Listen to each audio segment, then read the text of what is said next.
الحمدللہ رب العالمین، الصلاۃ والسلام علی سید الانبیاء والمرسلین، اما بعد، اعوذ باللہ من الشیطان الرجیم، بسم اللہ الرحمن الرحیم، فقد لبثت فیکم عمرا من قبلہ افلا تعقلون۔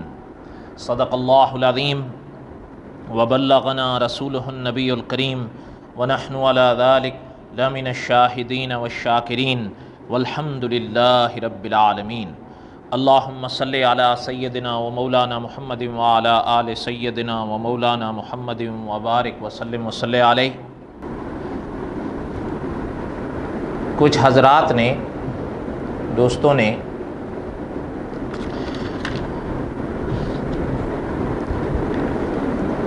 اس طرف توجہ دلائی تھی کہ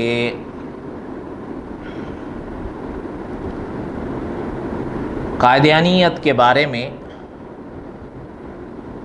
کچھ باتیں ایسی عرض کر دی جائیں جو عام فہم ہوں۔ ایک تو وہ دائرہ ہوتا ہے جو علماء طلباء کا ہوتا ہے، بعض ان کے اعتراضات ایسے ہوتے ہیں وہ عالمانہ ہوتے ہیں، یعنی ان کے جوابات علمی ہوتے ہیں اور عام طور پر ہماری عوام علم کی زبان سمجھتی نہیں ہے۔ اور کبھی کبھی ایسا بھی ہوتا ہے، بلکہ اکثر ایسا ہوتا ہے کہ معترض کا اعتراض بڑا آسان ہوتا ہے، وہ دل میں جم جاتا ہے عوام کے، اس کا جو جواب ہوتا ہے وہ ہوتا ہے علمی، اور علم کی زبان سے عام طور پر ہمارے لوگ واقف نہیں ہوتے، اس لیے اعتراض دل میں جم جاتا ہے، اس کا جواب نہیں دل میں بیٹھتا، اس لیے وہ سوچتے ہیں کہ یہ کوئی جواب نہیں ہے، حالانکہ جواب وہی ہوتا ہے، لیکن کمی ہماری طرف ہوتی ہے۔ تو ہمارے اکابر نے ایسے فتنوں کے لیے شروع سے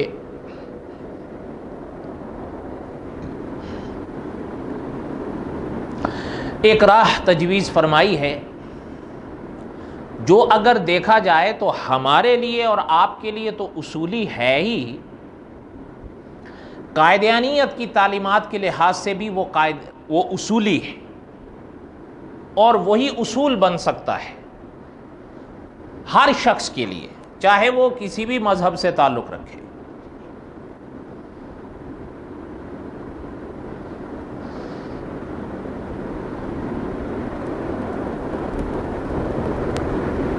کچھ تھوڑا عرصہ پہلے ایک بیان میرا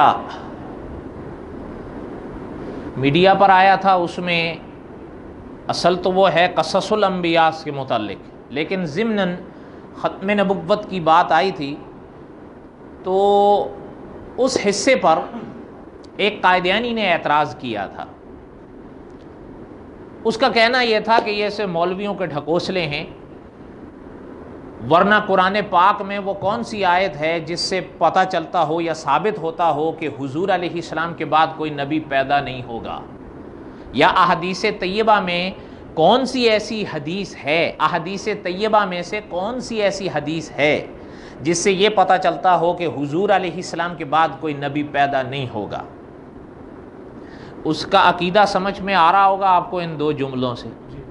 خیر، اس کے ساتھ مجھے اس کا وہ پیغام ملا بہت بعد میں، کہیں جا کر شاید لگ بھگ 20-25 دن کے بعد جا کر، تو اس سے میری تھوڑی سی مختصر سی گفتگو بھی ہوئی، لیکن بعد میں آخری جو جواب ہم نے اس کو لکھ کر بھیجا تھا، اس کے بعد پھر اس کا کوئی جواب آیا نہیں، یا پتہ نہیں وہ اس کو ملا نہیں، یا وہ مصروف ہو گیا، یا واللہ عالم۔ یہ چند 1 ہفتہ 15 دن پہلے کا ہی سارا قصہ ہے۔ بہرحال جب یہ بات چل رہی تھی، اب میں نے جو کچھ اس کو لکھا تھا وہ پاکستان میں ایک غالباً نوجوان لڑکے نے وہ نیٹ پر کہیں پڑھا، اس کا لکھا ہوا، میرا لکھا یا لکھوایا ہوا، تو انہوں نے مجھے غالباً ای میل کے ذریعے جو ہے وہ پیغام بھیجا کہ آپ کی جو گفتگو ہوئی ہے ہم نے وہ پڑھی ہے، ہم چاہتے ہیں کہ آپ اس کو درس کی صورت میں مدون کر دیں۔ تو ان سے پہلے بہرحال غالباً 2 بار یا 3 بار انہوں نے بھی کہا ہم مجھ سے، تو میں ارادہ کرتا رہا کہ ٹھیک ہے، لیکن بہرحال وقت یا توجہ اس طرف میں نہیں اس وقت لے جا سکا۔ اب قصہ مختصر یہ کہ میں نے یہ سوچا ہے کہ کچھ باتیں ہم مدون کر دیتے ہیں، لیکن ہمارے اس گفتگو کا یعنی جو انداز ہوگا وہ میں کوشش کروں گا کہ وہ مناظرانہ نہیں، ناصحانہ ہو، تاکہ ہمارے لوگ یا ان کے لوگ یا کوئی شخص، خدا نہ کرے اگر اس کی توجہ قادیانیت کی طرف جاتی ہے تو ممکن ہے کہ وہ اپنے بارے میں یا دوسرے کے بارے میں کوئی فیصلہ کرنے سے پہلے سمجھ ضرور جائے کہ میں کون سی راہ چلنے لگا ہوں، سوچ کر سمجھ کر ایک راہ اختیار کرے تاکہ کوئی حجت باقی نہ رہے۔ ویسے تو الحمدللہ ہمارے اکابر نے کوئی بحث چھوڑی نہیں ہے تشنا، اس یعنی ان فتنوں کے اوپر تو ہمارے اکابرین نے اتنا کام کیا ہے کہ ہم جو بعد میں آنے والی نسلیں ہیں، ہم اگر اپنے اکابرین کی انہی عبارتوں کو سمجھ کر ان کو آواز دے دیں، فقط سوال پیدا نہیں ہوتا کہ کوئی شخص ہمارے اکابرین کے دلائل کے آگے ٹھہر سکے۔ ہم اور آپ کوئی نیا کام کریں گے، وہی حوالے ہیں، بس بات یہ ہے کہ انہی کے مطلب کی کہتے ہیں، بات ان کی ہوتی ہے، زبان ہماری ہوتی ہے۔ اس لیے ہم نے سوچا کہ اچھا، پھر مجھے خیال آیا کہ پھر کیوں نہ اسی گفتگو کو مدون کر دیا جائے، لیکن میں نے سوچا کہ نہیں، اس کی کیا ضرورت ہے، وہ تو چلیں ایک بات ہوئی ہماری ان سے۔ پھر میرا خیال اس کتاب کی طرف گیا جس کی ابھی میں تھوڑا سا درس سے پہلے آپ کو تعارف کرا رہا تھا مختصر سا۔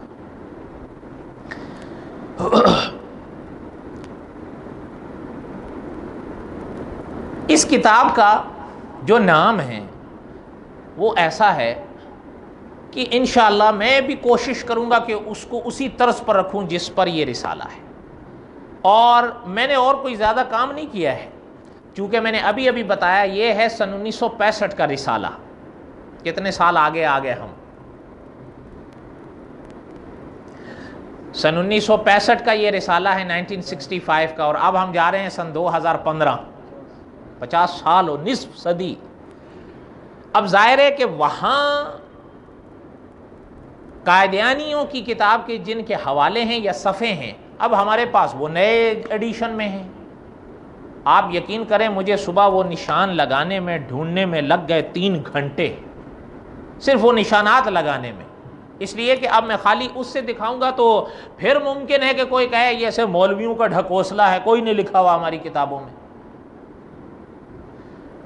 ایک بات، دوسری بات، مناظر اسلام حضرت منظور احمد چنوٹی رحمۃ اللہ علیہ جو اس موضوع پر اتھارٹی تھے، حضرت فرماتے تھے علماء کو، طلباء کو، کہ ان کی کوئی عبارت جب تک اپنی آنکھوں سے نہ دیکھ لو آگے نقل مت کیا کرو، پہلے اپنی آنکھوں سے دیکھو۔ بلکہ باوجود اس کے کہ حضرت استاذ العلماء تھے، فرماتے تھے کہ میرے حوالوں پر بھی اعتماد مت کرو، اگر کہیں حوالہ ملا ہے تو پہلے ان کی کتابوں میں پڑھو کہ وہاں کیا ہے، تاکہ آپ کو عین الیقین کا درجہ حاصل ہو اور آپ ثبوت کے ساتھ بات کر سکیں۔ دیکھیں، جیسے میں جمعے میں عرض کر رہا تھا کہ ہدایت دینا اللہ کے قبضے میں ہے،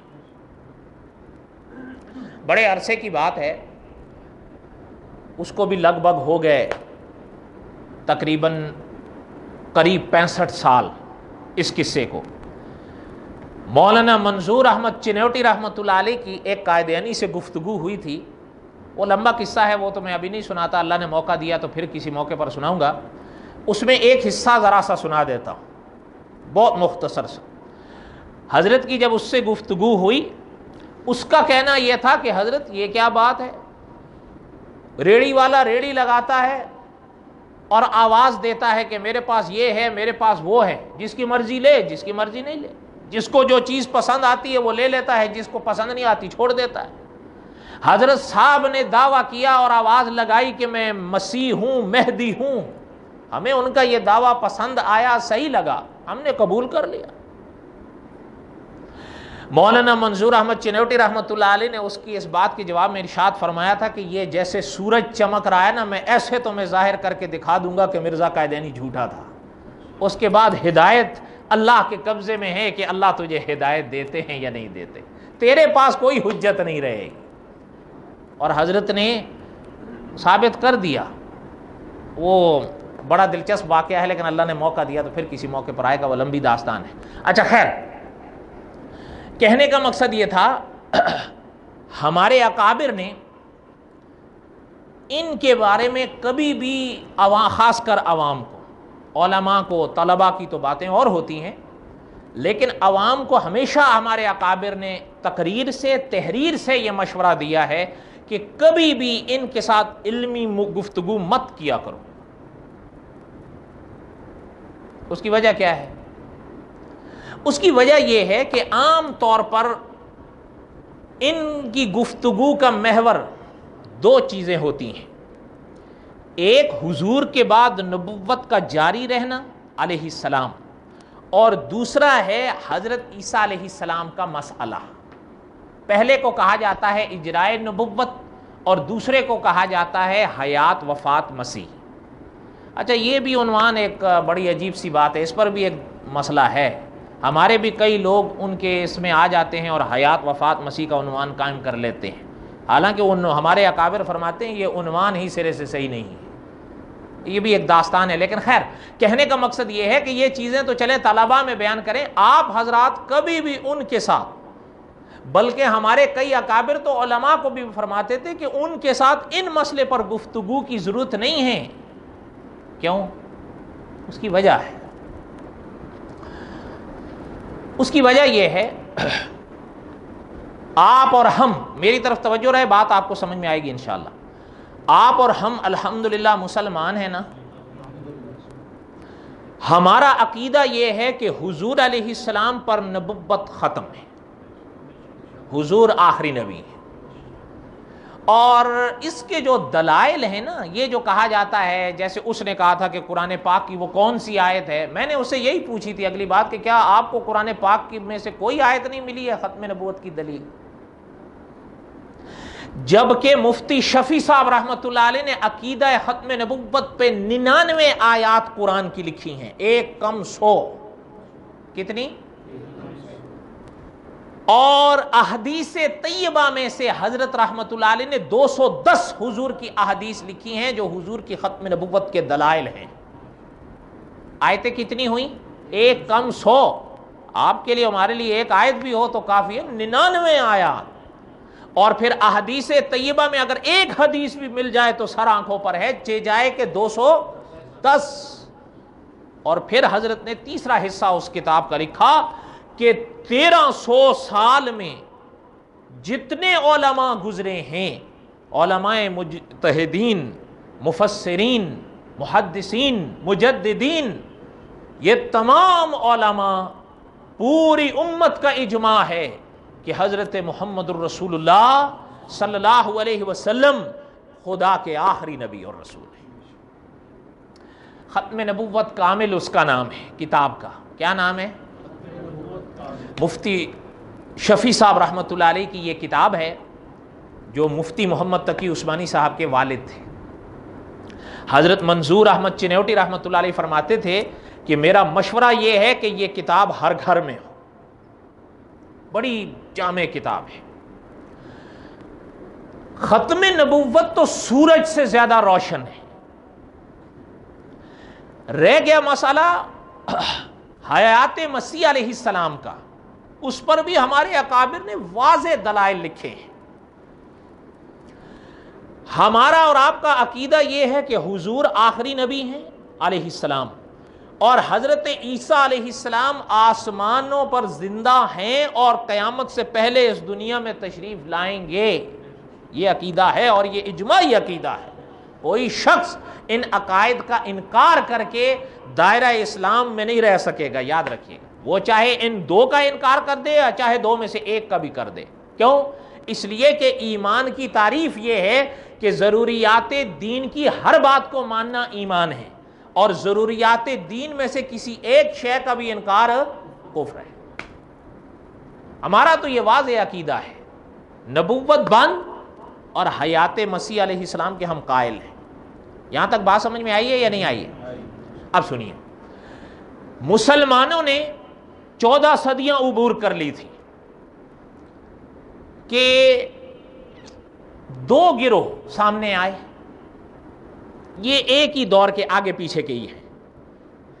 ایک ہیں بہاء اللہ کو ماننے والے بہائی، کیا؟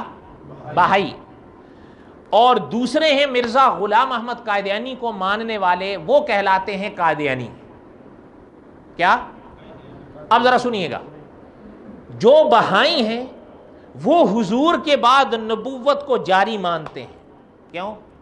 اگر حضور پر نبوت بند مانے تو بہاء اللہ ایرانی نبی بن سکتا ہے؟ توجہ میری طرف رکھیے گا، ذہن نہ ہٹے ورنہ بات نہیں سمجھ میں آئے گی۔ وہ آپ بتائیں، اگر نبوت حضور پر بند مان لی جائے تو بہاء اللہ کو نبی مانا جا سکتا ہے؟ نہیں۔ پتہ چلتا ہے کہ بہائی اجرائے نبوت کے قائل ہیں۔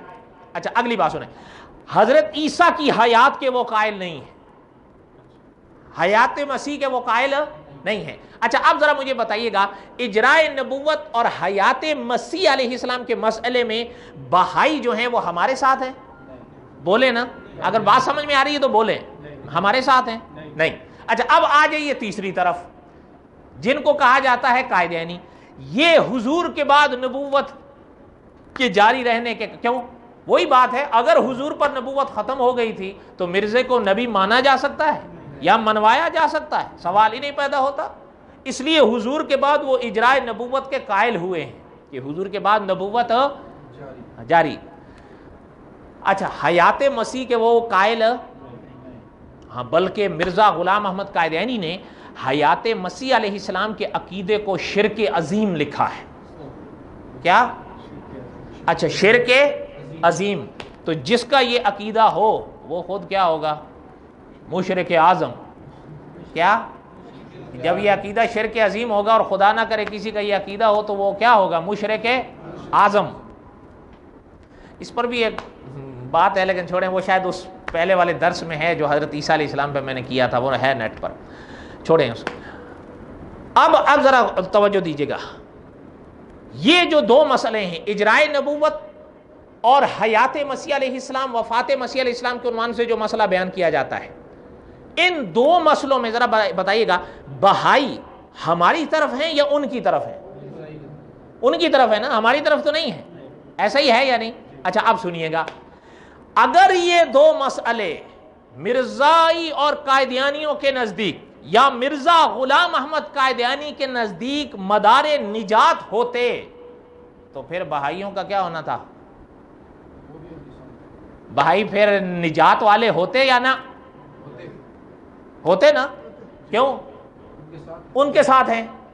لیکن جس طرح قادیانیوں کے نزدیک آپ اور ہم کافر ہیں، ویسے ہی بہائی بھی کافر ہیں۔ کیوں؟ اس لیے کہ ان دو مسئلوں میں تو بہائی انہی کے طرف ہیں، لیکن مرزا غلام احمد قادیانی کے مسئلے پہ بہائی ہماری طرف ہیں۔ کون سا؟ ہم نہیں مانتے وہ بھی نہیں مانتے، ہم نہیں مانتے تو وہ بھی نہیں مانتے۔ تو قادیانیوں کے نزدیک جیسے آپ اور ہم کافر، ویسے ہی وہ کافر۔ کیوں؟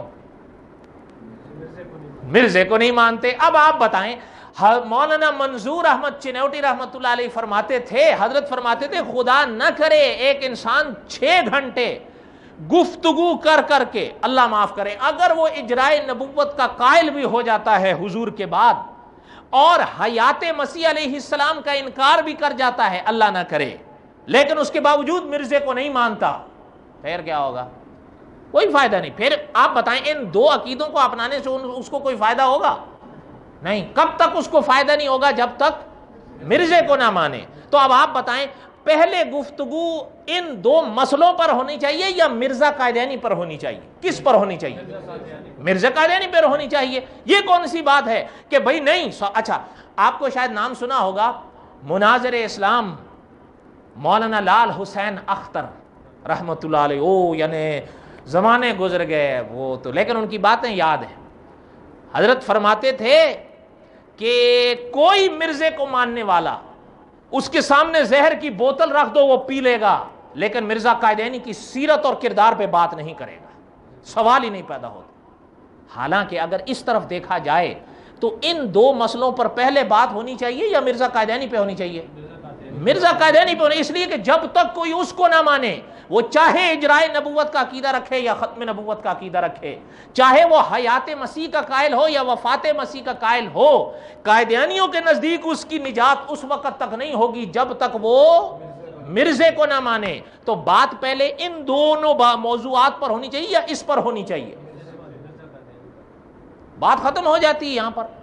اس لیے ہمارے اکابر فرماتے ہیں، ہمارے کئی لوگ ایسے ہوتے ہیں وہ آتے ہیں نا فوراً، اوہ جی بس حیات مسیح، اجرائے نبوت، وہ اللہ کے بندو ان دو پر اگر 6 گھنٹے چھوڑ کے 6 مہینے گفتگو کے بعد کسی نتیجے پر پہنچ بھی جاؤ تو تمہیں تو کوئی فائدہ نہیں ہوگا جب تک اس کو نہیں مانو گے۔ اس لیے اچھا یہاں تک بات سمجھ میں آئی ہے، یہ اصولی بات ہے، یہ ذہن میں رکھ لیں۔ اس لیے ہمارے اکابر نے علماء طلباء کو جہاں اور دروس دیے وہاں پر ایک درس یہ بھی دیا، اور خاص کر عوام کو دیا، وہ یہ ہے کہ اس فتنے کے بارے میں غور کرنے کا آسان راستہ، یہ حضرت کا رسالہ ہے، قادیانیت پر غور کرنے کا سیدھا راستہ کیا ہے؟ قادیانیت پر غور کرنے کا سیدھا راستہ، یہ عوام بھی اختیار کر سکتے ہیں، علماء بھی اختیار کر سکتے ہیں کہ خدا نہ کرے اگر کسی کو ان سے واسطہ پڑ جائے تو وہ ان دو مسئلوں پر مت بات کرے، اس پر بات کرے۔ اور اس کی باتوں کے لیے کوئی زیادہ آپ کو داستانیں یاد کرنے کی ضرورت نہیں ہے، 1-2 باتیں پلے باندھ لو بس۔ کیوں؟ وہ ایک کتاب ہے مرزا قائدینی کو میں ساتھ نہیں لایا لیکن زبانی سن لیں، چشمہ معرفت اس کا نام ہے۔ کیا؟ چشمہ معرفت اس کا نام ہے۔ اس میں وہ لکھتا ہے، کہتا ہے جو ایک بات میں جھوٹا ثابت ہو جائے پھر اس کا کسی باتوں میں اعتبار نہیں رہتا۔ نہیں سمجھ آئی بات؟ پہلے لکھا ہے بات، بعد میں لکھا ہے باتیں، پتہ چلا ایک میں کوئی جھوٹا ثابت ہو گیا اس کے بعد وہ لاکھ باتیں کرتا رہے، ان کا اعتبار۔ کہتا ہے جو کسی ایک بات میں جھوٹا ثابت ہو جائے پھر اس کا کسی باتوں میں اعتبار نہیں رہتا۔ ٹھیک ہے جی، پھر تو بات ختم ہے۔ اچھا یہ عبارت مرزا غلام احمد قائدینی کی ہے نا، چشمہ معرفت کی؟ ہاں یہ اصول ہے اگر دیکھا جائے، آپ اس کو سامنے رکھ لیں۔ اس کے بعد ایک بات ہو، یہ نہیں کہ آپ ساری آپ ڈھونڈتے پھریں گے اس کا، ایک بات آپ کو زیادہ یاد ہے، ایک بس پلے باندھ لیں اور اس کو کہیں اور مت دوسری بات کریں۔ آپ کہیں کہ بھائی دیکھیں سیدھی بات ہے، تمہارے مرزا قائدینی نے لکھا ہے جو کسی ایک بات میں جھوٹا ثابت ہو جائے اس کا کسی بات میں اعتبار نہیں رہتا۔ آؤ ہم ایک بات تم سے پوچھتے ہیں، علماء کی باتوں میں سے ایک بات یاد کر لو، اور وہ باتیں جو علماء نے لکھی ہیں ان بڑی کتابوں میں تو کئی ہیں نا، کئی تعداد میں ہیں، لیکن مولانا رحمت اللہ علیہ نے یہ قادیانیت پر غور کرنے کا سیدھا راستہ، اس میں حضرت نے وہ 4 باتیں لکھ دی ہیں۔ کتنی؟ 4۔ وہ 4 یاد ہو جائیں یا مرزے کے اس اصول کے مطابق ایک ہی یاد ہو جائے بس کافی ہے۔ اور یہ صرف آپ کو اور ہمارے لیے نہیں، ان کے لیے بھی ہے، اور خدا نہ کرے اگر کسی کو یہ خیال آنے لگتا ہے تو اس کے لیے بھی ہے کہ وہ پہلے ان چیزوں کو دیکھے۔ ٹھیک ہے، اب ذرا سن لیں، اس رسالے کا تھوڑا سا میں مختصر سا تعارف کرا دیتا ہوں۔ اس کا نام ہے قادیانیت پر غور کرنے کا سیدھا راستہ، سن 1965 میں یہ چھپا، اور یہ رسالہ ہے مناظر اسلام مولانا محمد منظور نعمانی رحمۃ اللہ علیہ کا، جو اپنے وقت کے یعنی کیا کہے انسان، مناظر، محدث، ایک عجیب، یعنی اللہ تعالیٰ نے ان کو نوازا تھا، کیا کہنے۔ میرا خود بھی ارادہ ہے، اگر آپ دعا کریں اللہ تعالیٰ مجھے ہمت دیں، میرا ارادہ ہے کہ میں حضرت پر کچھ یادیں کچھ باتیں سناؤں گا انشاءاللہ، لیکن ابھی فی الحال یہ سن لیں۔ ایک بات چلتے چلتے یہ بھی بتا دوں، اس کا نام ہے قادیانیت پر غور کرنے کا سیدھا راستہ۔ ایک اور رسالہ ہے، یہ ہے تقریباً 40 صفحات کا، ایک اور رسالہ ہے استاذ العلماء علامہ خالد محمود صاحب نے لکھا ہے، اس کا نام ہے قادیانیت پر غور کرنے کا آسان راستہ۔ وہ 100 صفحے میں ہے. بالکل علامہ صاحب نے بھی یہی طرز لکھا ہے کہ بغیر کسی علمی باتوں میں الجھنے کے اس پر براہ راست ان چیزوں پر غور کرو اور پھر دیکھو کہ کیا وہ آدمی جو کہتا ہے کہ حضور کے بعد میں نبی ہوں اور جو لکھتا ہے کہ میں بروزی طور پر خاتم الانبیاء ہوں اور جو کہتا ہے کہ حیا حضرت عیسیٰ علیہ السلام فوت ہو چکے ہیں اور جو کہتا ہے کہ بعض نادان صحابی اور یعنی جو اس طرح کی چیزیں لکھتا ہے، کیا وہ اپنے کردار کے آئینے میں ایک شریف یا سچا انسان ثابت بھی ہو رہا ہے؟ اگر نہیں ہو رہا ہے تو پھر بات ختم ہے، اس لیے کہ کوئی اگر ایک بات میں جھوٹا ثابت ہو گیا تو اس کا کسی بات میں اعتبار نہیں. اب ذرا سنیے، میں تھوڑا سا آپ کو حضرت کی بات سناتا ہوں. یہاں تک کوئی بات سمجھ میں آئی ہے؟ اچھا ایک بات اور بھی پہلے سن لیں اصولی، یہ تو یہ ہو گئی. دوسری،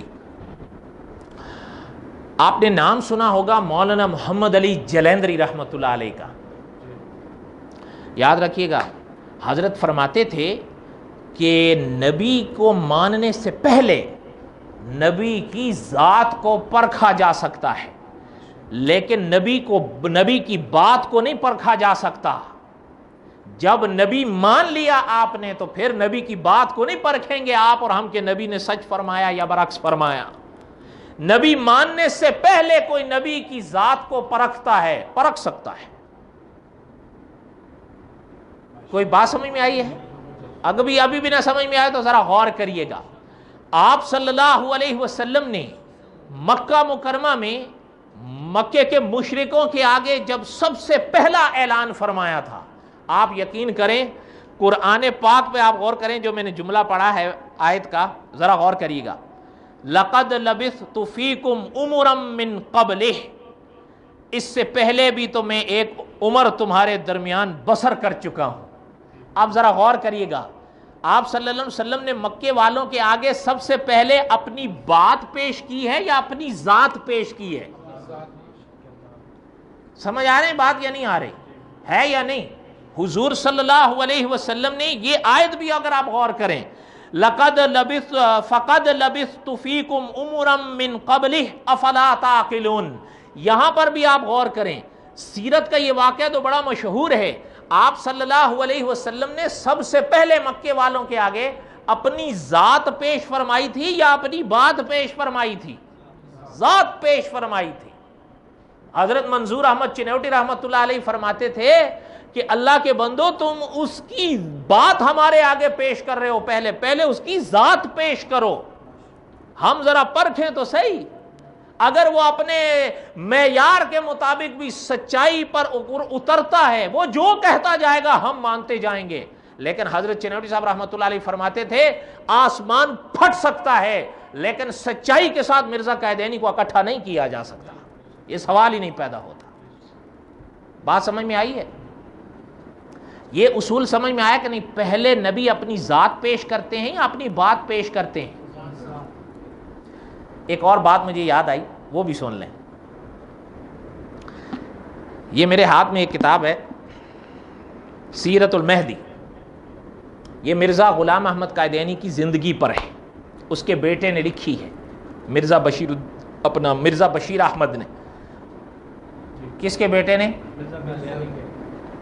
یہ لکھا ہوا ہے، اس کا نام امام صاحب ہے، آپ چاہیں تو اس کو لکھ لیں.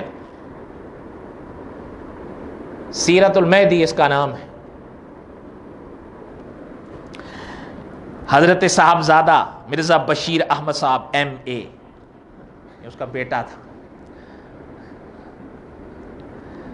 آپ کو ایک بات سناتا ہوں اس میں. اچھا ایک چیز اور بھی سنا دوں، پتہ نہیں آپ کے علم میں ہے یا نہیں. عام طور پر اب کے دور میں قرآن پاک کے بعد مسلمان کی نگاہ بخاری شریف پر جاتی ہے یا نہیں؟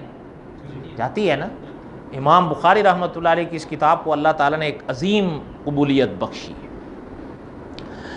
ہمارے اکابر فرمایا کرتے تھے بس یہی سمجھو ان کے لحاظ سے، ہاں اپنے لحاظ سے نہیں، ان کے لحاظ سے یہی سمجھو کہ یہ قادیانیوں کی بخاری ہے. آپ سمجھے ہو؟ ہاں اچھا، اس میں ہر روایت بسم اللہ سے شروع ہوتی ہے. آپ پڑھتے جائیں نا، جو روایت آئے گی بسم اللہ سے شروع ہوگی. ہر روایت بسم اللہ سے شروع. میں آپ کو ایک مزیدار حوالہ سناتا ہوں.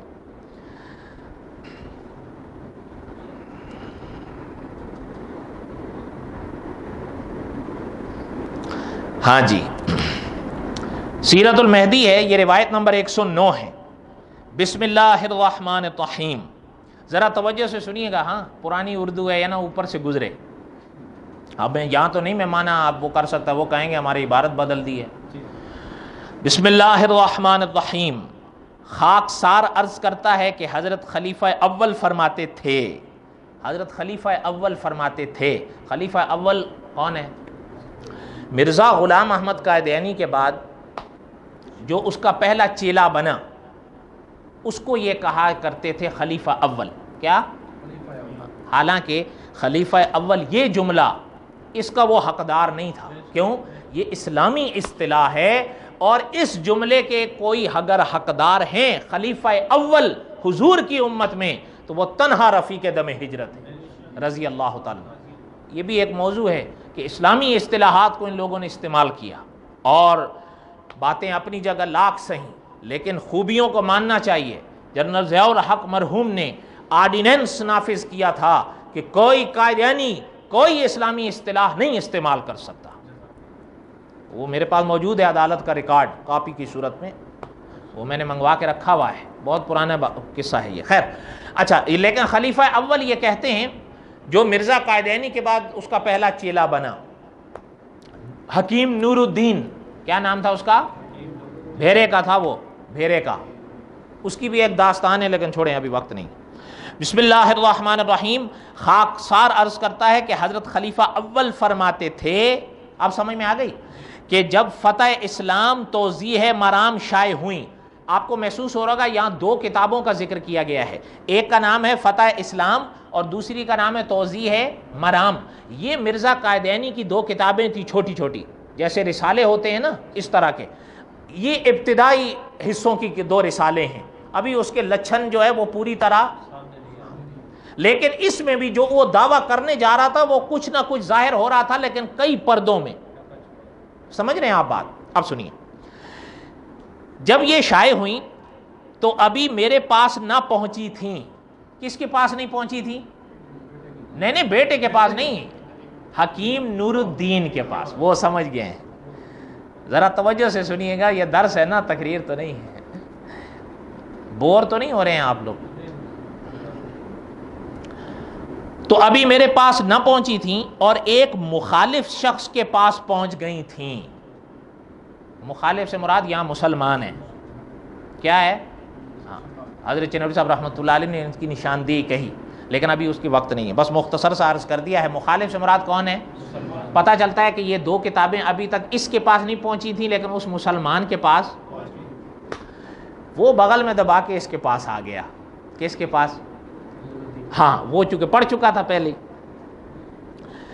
اس نے اپنے ساتھیوں سے کہا دیکھو اب میں مولوی صاحب کو یعنی مجھے مرزا صاحب سے علیحدہ کیے دیتا ہوں. کس کو؟ ہاں بس. چنانچہ وہ میرے پاس آیا اور کہنے لگا کہ مولوی صاحب کیا نبی کریم صلی اللہ علیہ وسلم کے بعد بھی کوئی نبی ہو سکتا ہے؟ اس نے یہ سوال کس نے کیا ہے؟ مسلمان نے. کس سے کیا ہے؟ نور الدین سے. کس کے متعلق کیا ہے؟ حضور صلی اللہ علیہ وسلم کے متعلق، کہ آیا حضور کے بعد کوئی نبی ہو سکتا ہے یا یہ سوال سمجھ میں آ گیا ہے؟ اب سنیے. مولوی صاحب کیا نبی کریم صلی اللہ علیہ وسلم کے بعد بھی کوئی نبی ہو سکتا ہے؟ میں نے کہا نہیں. میں نے کہا نہیں. اس نے کہا اگر کوئی نبوت کرے تو نبوت کا دعویٰ کرے تو پھر، بات سمجھ رہے ہیں؟ اس نے کہا نا نہیں ہو سکتا. اس نے کہا اگر کوئی نبوت کا دعویٰ کرے تو پھر. میں نے کہا تو پھر ہم یہ دیکھیں گے کہ کیا وہ صادق اور راست باز ہے یا نہیں. اب ان کے اصول کے مطابق بھی پہلے ہم کیا دیکھیں گے؟ بات دیکھیں گے یا ذات دیکھیں گے؟ تو ہمارے علماء جو کہتے ہیں کہ اجرائے نبوت اور وفات یا حیات مسیح کے مسئلے پر پہلے نہیں، پہلے اس کی ذات پر بات کرو. اور یہ اصول صرف ہمارے علماء کا اپنایا ہوا نہیں بلکہ ان کے پہلا خلیفے کا بھی مدون کیا ہوا ہے یا نہیں؟ اس کا بھی بیان کیا ہوا ہے یا نہیں؟ وہ کیا کہہ رہا ہے؟ ہم کیا دیکھیں گے؟ پہلے اس کے دعوے کو دیکھیں گے. صادق کس کو کہتے ہیں؟ ہاں، راست باز بھی وہی چیز ہے. کہتا ہے میں نے کہا تو پھر ہم یہ دیکھیں گے کہ کیا وہ صادق اور راست باز ہے یا نہیں. اگر صادق ہے، صادق کس کو کہتے ہیں؟ سچے کو. اگر صادق ہے تو بہرحال اس کی بات کو قبول کریں گے. میرا یہ جواب سن کر وہ بولا واہ مولوی صاحب آپ قابو نہ ہی آئے. سمجھے بات؟ اس کا جواب سن کر اس مسلمان نے کیا کہا کہ واہ مولوی صاحب آپ قابو نہ ہی. سمجھے بات؟ اچھا، یہ کہنے کا مقصد کیا تھا؟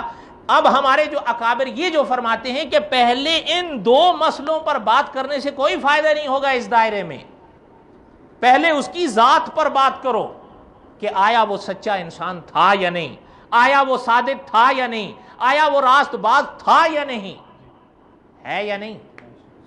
یا یہ اصول سمجھ میں آیا ہے؟ اب یہ ایٹم بم ہے یا نہیں ہے نا؟ بلکہ حضرت چنوٹی صاحب رحمۃ اللہ علیہ فرماتے تھے ایک لحاظ سے کہ یہ موڑی ہے. کیا ہے؟ موڑی سمجھتے ہیں آپ لوگ؟ میرے حال میں نہیں سمجھتے ہیں. چلیں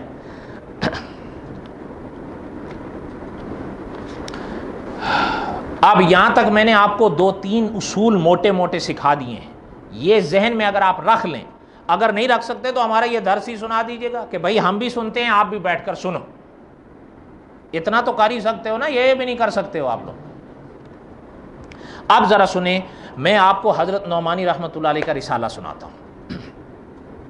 جہاں جہاں وضاحت کی ضرورت ہوگی میں تھوڑی سی وضاحت کرتا جاؤں گا. بسم اللہ الرحمن الرحیم. الحمدللہ وحدہ والصلاۃ والسلام علی من لا نبی بعدہ. حضرت نعمانی رحمۃ اللہ علیہ کی اب عبارتیں سنیے. حضرت لکھتے ہیں جنوری کے دوسرے ہفتے میں کانپور سے ایک نوجوان اس عاجز کے پاس آئے. کانپور یہ ہندوستان کا شہر ہے، اب بھی ہے. انہوں نے بتلایا کہ ان کے بعض عزیز قائدیانی ہیں اور وہ دوسرے عزیزوں اور قرابت داروں سے بھی اس سلسلے میں باتیں کرتے ہیں جس کی وجہ سے اور لوگوں کے بھی گمراہ ہونے کا خطرہ ہے. انہوں نے مجھ سے خواہش کی کہ میں ان کے ساتھ چل کر انہیں سمجھانے کی کوشش کروں. یہاں تک بات سمجھ میں آئی ہے؟ وہ جو نوجوان آئے تھے انہوں نے حضرت نعمانی رحمۃ اللہ علیہ سے کیا درخواست کی؟ جی اب حضرت کا جواب سنیے. حضرت رحمۃ اللہ علیہ لکھتے ہیں میں نے ان سے کہا کہ جب آدمی کسی عقیدے کو اختیار کر لیتا ہے اور لوگوں کو عام طور سے اس کے متعلق یہ بات معلوم ہو جاتی ہے تو میرا عام تجربہ یہ ہے کہ پھر وہ ایک طالب علم اور متلاشی حق کی طرح سوچنے پر تیار نہیں ہوتا. متلاشی حق اس کو کہتے ہیں جس کو حق کی تلاش ہو اور کسی بات پر انصاف کے ساتھ غور نہیں کرتا، بلکہ اس کا حال یہ ہو جاتا ہے کہ اس کے عقیدے کے خلاف خواہ کیسی ہی روشن دلیل پیش کر دی جائے لیکن وہ ان سے اثر نہیں لیتا اور اپنی بات پر قائم رہتا ہے. یہ حضرت رحمۃ اللہ علیہ نے اپنا تجربہ بیان کیا ہے. اس لیے آپ کے جو رشتہ دار قائدیانیت اختیار کر گئے ہیں ان سے تو مجھے کوئی امید نہیں، لیکن جو لوگ ابھی قائدیانی ہوئے نہیں ہیں اور وہ غور کرنا چاہتے ہیں تو انشاءاللہ ان کے لیے میرا بات کرنا مفید ہوگا. ممکن ہے انہی کے لیے ہمارا یہ درس بھی مفید ہو جائے، ورنہ جو چلے گئے ہیں تو ہم دعا ہی کر سکتے ہیں. یہاں تک حضرت کی بات سمجھ میں آئی ہے؟ بہرحال میں ان صاحب کے ساتھ کانپور چلا گیا اور ایک مجلس میں جس میں غالباً 10 سے 12 حضرات ہوں گے اس موضوع پر گفتگو کرنے کا اتفاق ہوا. میں نے مناسب سمجھا کہ اس موقع پر قادیانیت کے متعلق ایک اصولی گفتگو کروں اور اس کے بارے میں غور کرنے کا جو سیدھا راستہ ہے بس اسی کو پیش کروں. اس مقصد کے لیے میں نے خود مرزا غلام احمد قادیانی کی 2-4 کتابوں کا ساتھ رکھ لینا کافی سمجھا اور وہ میرے ساتھ تھیں. جو گفتگو اس عاجز نے اس مجلس میں کی وہ مناظرے کی طرز کی نہ تھی اور اس کی نوعیت تقریر کی بھی نہیں تھی، بلکہ ایک مجلسی گفتگو تھی جس کا مقصد جیسا کہ عرض کیا صرف یہی تھا کہ جو لوگ قادیانیت کے بارے میں غور کرنا چاہیں ان کے سامنے سیدھا راستہ آ جائے۔ اللہ تعالیٰ کا یہ بڑا فضل ہے کہ اس نے قادیانیت کی گمراہی کو سمجھنا ہر اس شخص کے لیے بڑا آسان کر دیا ہے جو ایمانداری سے سمجھنا چاہے اور اس کے لیے سیدھا راستہ بھی اختیار کرے۔ نہ اس کے لیے بڑے علم کی ضرورت ہے، نہ بڑے ذہن کی ضرورت ہے، بلکہ معمولی سے معمولی عقل رکھنے والا آدمی بھی اگر سمجھنا چاہے تو بفضلہ تعالی خوب سمجھ سکتا ہے۔ یہاں تک بات سمجھ میں آئی ہے؟ میں نے حضرت کی عبارتوں کی تلخیص تھوڑی سی کی ہے، بعض الفاظ جو مشکل تھے ان کا ترجمہ کر دیا ہے آسان لفظ سے، لیکن اس چیز کا خیال رکھا ہے کہ معنی نہ بدلنے پائے۔ سمجھ رہے ہیں آپ یا نہیں؟ یہاں تک بات سمجھ میں آ گئی ہے حضرت کی؟ اب آگے سنیں۔ چونکہ مختلف مقامات سے اس کی اطلاعات مل رہی ہیں کہ قادیانی تحریک جو ملک کی تقسیم کے بعد سے بلکہ اس سے بھی کچھ پہلے سے ہندوستان میں ختم سی ہو چکی تھی، اب پھر اس کو زندہ کرنے کی کوشش کی جا رہی ہے، اور ادھر چند مہینوں سے قادیانی پرچارک کچھ سرگرمی دکھا رہے ہیں۔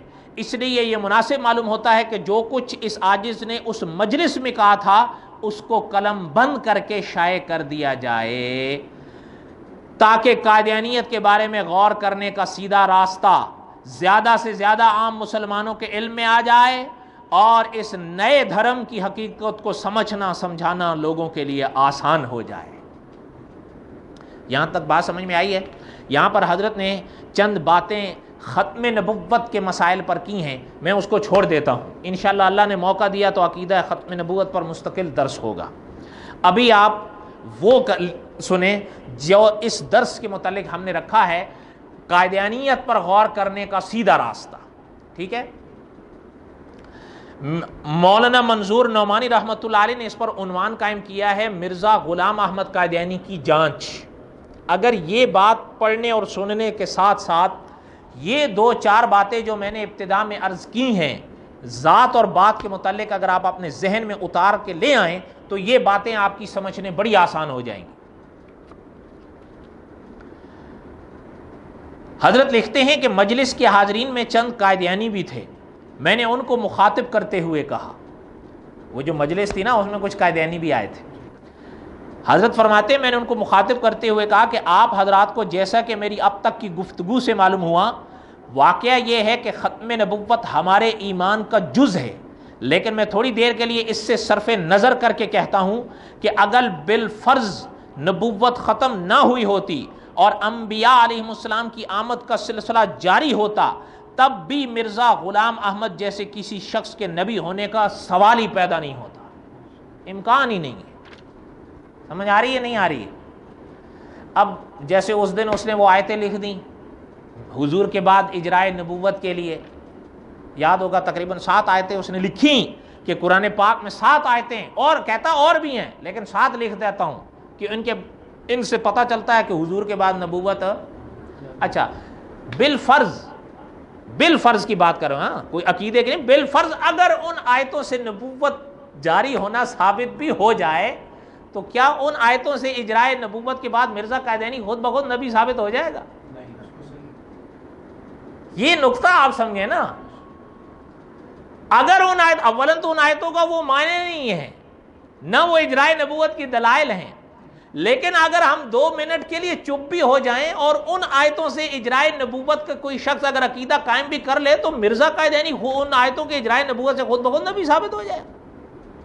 اچھا اگر خدا نہ کرے کوئی حضرت عیسیٰ علیہ السلام کی وفات کا قائل ہو جاتا ہے، اللہ نہ کرے، تو حضرت عیسیٰ کو فوت شدہ ماننے سے مرزا قادیانی خود بخود نبی بن جائے گا؟ وہ اس کا مسئلہ تو پھر بھی وہیں اٹکا رہے گا۔ اچھا ایک چیز میں چلتے چلتے عرض کر دوں جو میں نے وہاں پر بھی کہی تھی، لکھی تھی اس کو مختصر سی۔ آپ لوگوں کے خیال میں کیا ہے کہ حضور علیہ السلام کے بعد یہ جو نبوت جاری مانتے ہیں، آپ کے ذہن میں کیا ہے؟ مرزا قادیانی کے بعد یہ کیا کرتے ہیں؟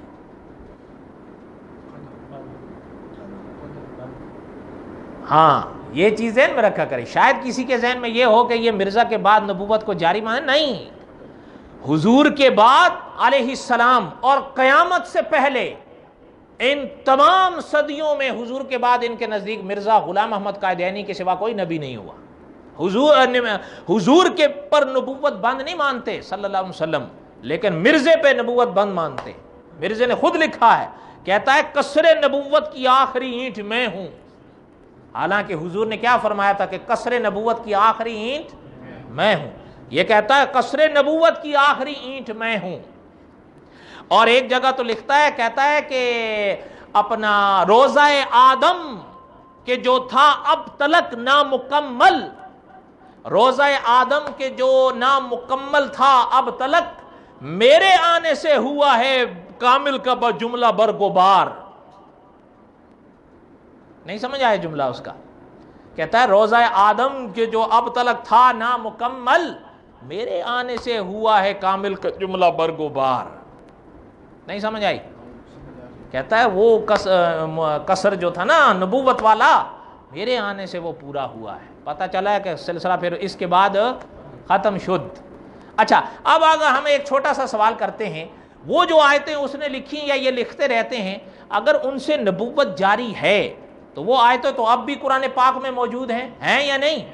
اگر ان سے اجرائے نبوت کا ثبوت ملتا ہے تو پھر وہ ثبوت تو مرزا قادیانی کے بعد بھی ملتا ہے۔ نہیں سمجھ آئی بات آپ کو؟ اب ان آیتوں کا معنی کیا ہے مرزے کے بعد؟ اب جو معنی وہ ان آیتوں کا مرزے کے بعد کرتے ہیں، ہم وہی معنی مرزے سے پہلے کرتے ہیں۔ نہیں سمجھ آئی؟ اچھا، ایک چیز اور بھی میں عرض کر دوں، کسی کے ذہن میں یہ نہ آئے کہ یہ ہر طرح کی نبوت جاری مانتے ہیں حضور کے بعد، نہیں، ان کا خود مرزے کا ایک چیلا، اب اس کی بھی ایک تاریخ ہے، چھوڑیں، وہ لکھتا ہے، کہتا ہے ہم نبوت کی 3 اقسام مانتے ہیں، میں نبوت کی 3 اقسام مانتا۔ کتنی؟ 3۔ اچھا، ان 3 میں 2 بند اور 1 جاری مانتے ہیں۔ کتنی؟ 2 بند اور 1، ہاں یہ یاد رکھیے گا، یہ طلبہ کے لیے میں عرض کر رہا ہوں کہ وہ ذہن میں یہ نقطہ رکھا کریں، شاید ان کے ذہن میں یہ ہے کہ یہ مطلقاً نبوت کو حضور کے بعد جاری مانتے ہیں، نہیں، ان کا دعویٰ یہ ہے کہ یہ نبوت کی 3 قسمیں کرتے ہیں اور ان میں سے 2 کو بند مانتے ہیں، 1 کو جاری مانتے ہیں۔ اگر یہ آیتیں جو وہ اجرائے نبوت کے ثبوت میں پیش کرتے ہیں، اگر ان سے نبوت جاری ہے تو پھر تو ہر قسم کی جاری ہے، پھر یہ تو تمہارے بھی خلاف ہے۔ نہیں سمجھ آ رہی بات آپ لوگوں کو؟ شاید آپ کے اوپر سے گزر رہی ہیں، پھر سب آ جائے گا۔ اس لیے کہ وہ آیتیں جب اگر ان سے نہیں، آپ خود تھوڑا سا غور کریں نا، ان کے نزدیک 2 بند اور 1 بولے نا، 2 بند اور 1، اور اگر وہ آیتیں جو اجرائے نبوت کے ثبوت میں پیش کرتے ہیں اگر ان سے نبوت جاری ہے تو پھر تو ساری جاری ہے، پھر وہ یہ آیتیں اگر ہمارے خلاف ہیں تو یہ تو تمہارے بھی خلاف ہیں۔ یہ آیتیں ان کا ثبوت نہیں بن سکتی، کیوں؟ یہ 2 بند اور 1 جاری کے قائل ہیں، ان کا اب دعویٰ ہے خاص۔ کیا ہے؟ اب دعویٰ ہے خاص، اس پر دلیل بھی خاص چاہیے۔ دعویٰ کرتے ہیں خاص، دلیل دیتے ہیں عام، یہ دھوکہ ہے۔ اگر یہ نقطہ آپ ذہن میں رکھ لیں، بہرحال یہ اتنی موٹی باریکیاں کہاں آپ ذہن میں رکھیں گے، ابھی ہم تھوڑی دیر میں کھائیں گے پیئیں گے، سب بھول ڈال جائیں۔ یہاں تک کوئی بات سمجھ میں آئی ہے؟ اب سنیں، حضرت رحمت اللہ علیہ لکھتے ہیں کہ میں نے اس کو کہا، میں اس وقت آپ حضرات کے سامنے 4 اصولی باتیں پیش کرتا ہوں، ان کی روشنی میں ہر شخص مرزا صاحب کو بڑی آسانی سے جانچ سکتا ہے، اور میرے نزدیک قادیانیت پر غور کرنے کا یہی سیدھا راستہ ہے۔ کتنی حضرت نے پیش کی ہیں؟ 4۔ جو 4 اصولی باتیں ہیں اس وقت میں آپ کے سامنے رکھنا چاہتا ہوں، اور وہ 2 اور 2 4 کی طرح بالکل بدیہی اصول ہیں، کھلے واضح۔ کتنے ہیں؟ 4۔ آپ ذرا دھیان سے غور سے سنیے گا۔ مولانا منظور نعمانی رحمۃ اللہ علیہ لکھتے ہیں کہ میری پہلی اصولی بات جس سے کوئی بھی انکار نہیں کر سکتا یہ ہے کہ ہر سچے نبی کے لیے یہ ضروری ہے کہ وہ اپنے سے پہلے سب نبیوں کا احترام کرے، اور انبیاء نے کیا ہے۔ آپ حضور کی سیرت پڑھ لیں علیہ السلام، اور دوسرے لوگوں کو بھی ان کے احترام کی تعلیم دیں، اور انبیاء نے یہ کیا ہے علیہ السلام، ہے یا نہیں؟ میں آپ سے پوچھتا ہوں، آج آپ اور ہم، جیسے ہم نے قصص الانبیاء میں کئی بار یہ چیزیں پڑھی ہیں، آپ اور ہم خدا نہ کرے کہ حضور کو تو ہم مانیں لیکن باقی کسی نبی کا انکار کر جائیں تو حضور پر ہمارے ایمان کا اعتبار رہ جائے گا؟ نہیں، بلکہ آمنت باللہ ورسلہ، حضور کے ساتھ ساتھ ہم نے خدا کے ہر نبی کا اقرار کرنا ہے یا نہیں؟ کیونکہ ہر پیغمبر اللہ کا نمائندہ ہوتا ہے، کسی پیغمبر کی اہانت کرنا کسی ادنا درجے کے مسلمان کا بھی کام نہیں، لیکن مرزا غلام احمد کو ہم دیکھتے ہیں کہ انہوں نے اللہ کے سچے اور جلیل القدر نبی سیدنا حضرت عیسیٰ علیہ السلام کی شان میں بڑی غیر شریفانہ باتیں کہیں اور لکھی ہیں۔ چنانچہ مجلس مناظرے کی نہیں ہے، اور میں آپ حضرات کو قادیانیت کے متعلق غور کرنے کا صرف آسان راستہ بتانا چاہتا ہوں، اس لیے مرزے کی صرف ایک عبارت بطور نمونہ پیش کرتا ہوں۔ مرزا اپنی کتاب دافع البلاء کے بالکل آخری صفحے پر لکھتا ہے، اب یہاں سے مرزے کی عبارت آ رہی ہے، یہاں کہیں ذہن ادھر ادھر نہ ہو جائے، سمجھ رہے ہیں؟ ذرا سنیے مرزا کیا لکھتا ہے۔ مسیح علیہ السلام، مسیح کی راست بازی اپنے زمانے کے دوسرے راست بازوں سے بڑھ کر ثابت نہیں ہوتی، بلکہ یحییٰ نبی کو اس پر ایک فضیلت ہے۔ حضرت عیسیٰ پر کس کو فضیلت دے رہا ہے؟ کیونکہ وہ شراب نہیں پیتا تھا، اور کبھی نہیں سنا گیا کہ کسی فاحشہ عورت نے آ کر اپنی کمائی کے مال سے اس کے سر پر عطر ملا تھا، یا ہاتھوں اور سر کے بالوں سے اس کے جسم کو چھوا تھا، یا کوئی بے تعلق جوان عورت اس کی خدمت کرتی تھی۔ اسی وجہ سے خدا نے قرآن میں یحییٰ کا نام حصور رکھا، مگر مسیح کا یہ نام نہ رکھا، کیونکہ ایسے قصے اس نام کے رکھنے سے مانے تھے۔ نقل کفر نباشد، یہ جتنی چیزیں اس نے لکھی ہیں اس کا کہنے کا مطلب کیا ہے؟ صاف سمجھ میں نہیں آ رہا آپ کو؟ حضرت یحییٰ کو قرآن میں حصور کہا گیا، کیوں کہا گیا؟ کہ حضرت یحییٰ شراب نہیں پیتے تھے، اگلی باتیں جو اس نے لکھی ہیں وہ حضرت یحییٰ میں نہیں تھیں، لیکن مرزا لکھتا ہے قرآن پاک میں حضرت مسیح کو حصور نہیں کہا گیا، اس لیے کہ حضرت مسیح کے اندر یہ چیزیں تھیں، یہ نام رکھنا مانے ہو رہا تھا۔ نقل کفر نباشد۔ اچھا ایک بات ذرا عرض کر دوں، ابھی ہم نے تو حضرت نعمانی رحمۃ اللہ علیہ کی صفحے سے پڑھی ہے نا یہ عبارت مرزا قادیانی کی، ممکن ہے کوئی کہے کہ یہ تو ان کے مولوی نے لکھی ہے، ہمارے حضرت صاحب نے تو نہیں لکھا۔ حضرت چنوٹی صاحب رحمۃ اللہ علیہ فرماتے تھے عام طور پر یہ ہوتا ہے، پڑھتے ہیں جب آ جاتے ہیں تو کہتے ہیں نہیں ہے، جھوٹ بول گئے ہیں مولوی، نہیں ہے ہماری کتابوں میں۔ میں آپ کو تھوڑا سا وہ دکھا دوں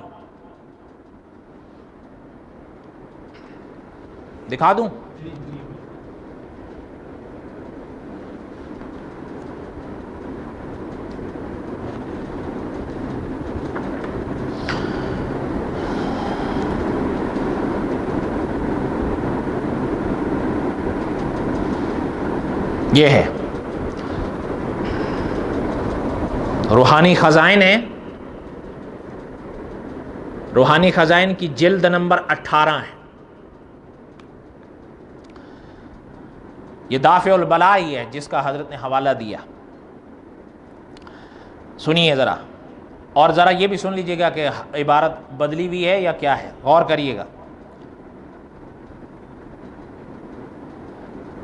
لیکن مسیح کی راست بازی اپنے زمانے میں دوسرے راست بازوں سے بڑھ کر ثابت نہیں ہوتی، بلکہ یحییٰ نبی کو اس پر ایک فضیلت ہے، کیونکہ وہ شراب نہیں پیتا تھا، اور کبھی نہیں سنا گیا کہ کسی فاحشہ عورت نے آ کر اپنی کمائی کے مال سے اس کے سر پر عطر ملا تھا، یا ہاتھوں اور اپنے سر کے بالوں سے اس کے بدن کو چھوا تھا، یا کوئی بے تعلق جوان عورت اس کی خدمت کرتی تھی۔ اسی وجہ سے خدا نے قرآن میں یحییٰ کا نام حصور رکھا مگر مسیح کا یہ نام نہ رکھا، کیونکہ ایسے قصے اس نام کے رکھنے سے مانے تھے۔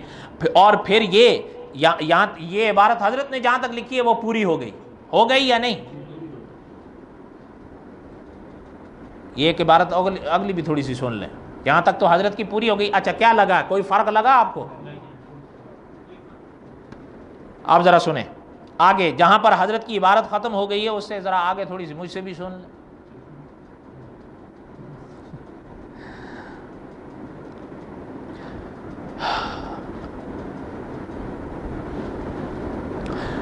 اگلی بات یہ اسی عبارت کے بعد ہے، کہتا ہے اس نام کے رکھنے سے مانے تھے، اور پھر یہ کہ حضرت عیسیٰ علیہ السلام نے یحییٰ کے ہاتھ پر، جس کو عیسائی یوحنا کہتے ہیں، جو پیچھے ایلیا بنایا گیا، اپنے گناہوں سے توبہ کی تھی اور ان کے خاص مریدوں میں داخل ہوئے تھے۔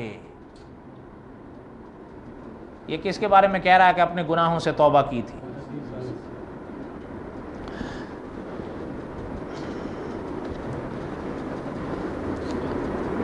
نقل کفر نباش۔ حضرت لکھتے ہیں اس عبارت میں مرزا غلام احمد نے حضرت مسیح بن مریم علیہ السلام پر چند تہمتیں رکھی ہیں۔ تہمتیں کس کو کہتے ہیں؟ الزامات۔ اول یہ کہ وہ شراب پیتے تھے، نقل کفر نباشت۔ دوم یہ کہ وہ فاحشہ اور بدکار عورتوں سے ان کی ناپاک کمائی سے حاصل کیا ہوا عطر اپنے سر پر ملواتے تھے اور ان کے ہاتھوں اور سر کے بالوں سے اپنے بدن کو چھواتے تھے۔ تیسرے یہ کہ بے تعلق جوان عورتیں ان کی خدمت کرتی تھیں۔ یہ ناپاک تہمتیں حضرت مسیح علیہ السلام جیسے پاک پیغمبر پر رکھنے کے بعد یہ شخص یہ بھی کہتا ہے کہ اللہ تعالیٰ نے قرآن مجید میں حضرت عیسیٰ علیہ السلام کے متعلق حصور کا لفظ انہی قصوں کی وجہ سے نہیں فرمایا۔ یہ گندی باتیں جو اس شخص نے یہاں حضرت عیسیٰ علیہ السلام کے بارے میں کہی ہیں، مجھے معلوم نہیں کہ آپ لوگوں کا احساس ان کے متعلق کیا ہے۔ میں تو یہ سمجھتا ہوں کہ نبی کا مقام تو بہت بلند ہے، کسی شریف اور نیک آدمی کے متعلق بھی ایسی باتیں کرنا یقیناً سخت توہین ہے، اور جس شخص میں ایمان کا کوئی ذرہ ہو وہ اللہ کے کسی پیغمبر کے متعلق ایسی گندی اور بے حیائی کی باتیں زبان پہ نہیں نکال سکتا۔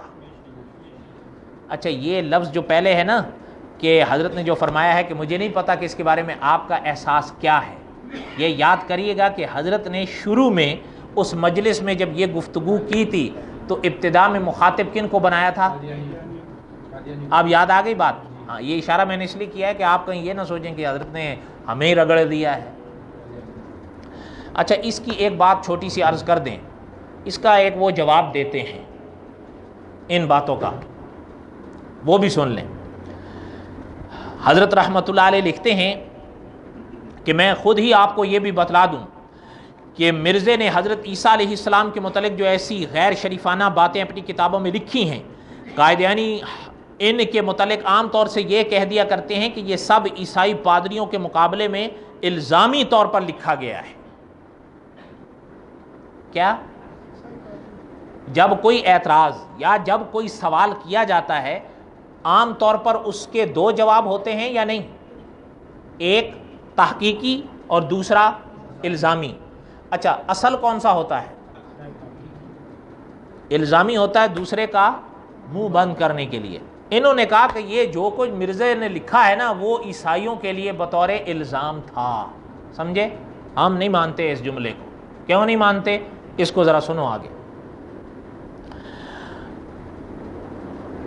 حضرت لکھتے ہیں لیکن یہ محض دھوکہ ہے، خصوصاً میں نے اس وقت جو عبارت پڑھ کر سنائی ہے دافع البلا کی، اور دافع البلا کی جو میں نے عبارت پڑھ کر سنائی ہے، دافع البلا کے مخاطب زیادہ تر علماء اسلام ہیں۔ تو علماء اسلام پر الزام کس چیز کا ثابت ہوگا یہ کہہ کے؟ نہیں آپ بتائیں، سمجھ رہے ہیں حضرت جو بات فرما رہے ہیں کہ اس کتاب کے زیادہ تر مخاطب کون ہیں؟ جس کا جی چاہے پوری کتاب پڑھ کر دیکھ لے۔ اس کے علاوہ جو گندی اور فحش باتیں انہوں نے اس عبارت میں سیدنا حضرت عیسیٰ علیہ السلام کی طرف منسوب کی ہیں، وہ تو ان کے نزدیک معاذ اللہ ایسے سچے اور واقعی قصے ہیں کہ اللہ نے انہی کی وجہ سے قرآن میں حضرت عیسیٰ علیہ السلام کو حصور کے خطاب سے محروم رکھا، اور وہ قرآن میں حضرت عیسیٰ کا نام حصور نہ رکھنے کو ان گندی تہمتوں کے ثبوت پر پیش کر رہا ہے۔ بس اس کو پادریوں کے مقابلے کا صرف الزامی جواب کیسے کہا جا سکتا ہے؟ بات سمجھ میں آیا حضرت کے جواب یا نہیں سمجھ میں آیا؟ اچھا ہے، بلکہ میں تو کہتا ہوں کہ دافع البلا کی اس عبارت سے بھی بات واضح طور پر معلوم ہو گئی کہ اس شخص نے یعنی مرزا غلام احمد نے اگر کسی کتاب میں عیسائیوں کے مقابلے میں بھی ایسی باتیں حضرت عیسیٰ علیہ السلام کے متعلق کہی ہیں تو وہ صرف الزامی نہیں بلکہ یہ ان کے اپنے خیالات اور دعوے ہیں۔ میں مثال کے طور پر کہتا ہوں کہ انہوں نے حضرت عیسیٰ علیہ السلام کے متعلق قریب یہی گندی باتیں اس سے بھی زیادہ گندے الفاظ میں ضمیمہ انجام آتھم میں لکھی ہیں۔ اگرچہ اس قسم کی چیزوں کا پڑھنا اور سننا ہر مسلمان کے لیے تکلیف دہ ہے، لیکن چونکہ آپ کو اس کی ضرورت ہے اس لیے میں اس کو بھی پڑھ کر سنا دیتا ہوں۔ لکھتا ہے آپ کا خاندان، اب یہاں سے عبارت اس کی شروع ہو رہی ہے، کس کی؟ حضرت عیسیٰ کے بارے میں جی۔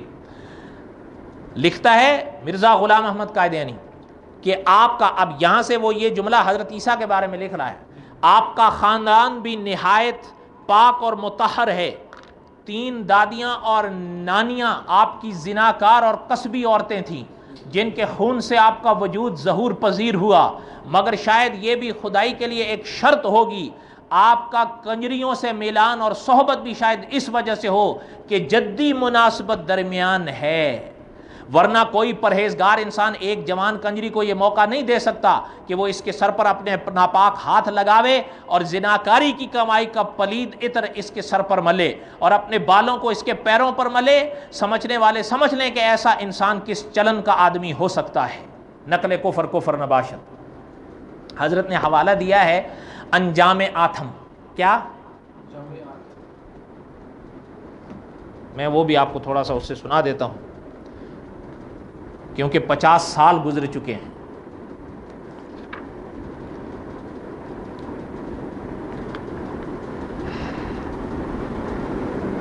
یہ ہے انجام آتھم، روحانی خزائن کی جلد نمبر 11 ہے۔ ہو گیا جی؟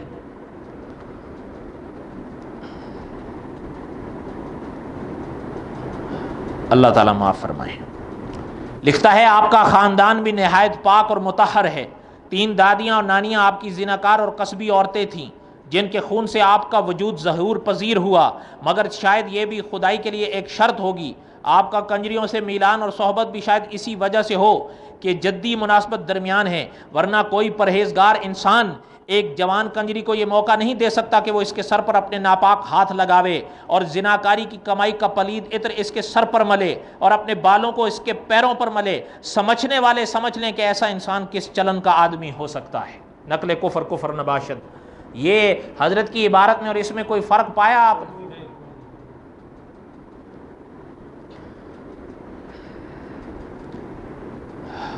حضرت لکھتے ہیں، غور سے دھیان سے سنیے، حضرت لکھتے ہیں اس عبارت میں مرزا غلام احمد نے وہی باتیں کہی ہیں جو دافع البلا سے میں ابھی آپ کو سنا چکا ہوں، بلکہ یہاں ان کا طرز بیان اور زیادہ غیر شریفانہ اور سوکیانہ ہے، اور سچی بات یہ ہے کہ کتاب کو زمین پر پٹک دینے کو جی چاہتا ہے۔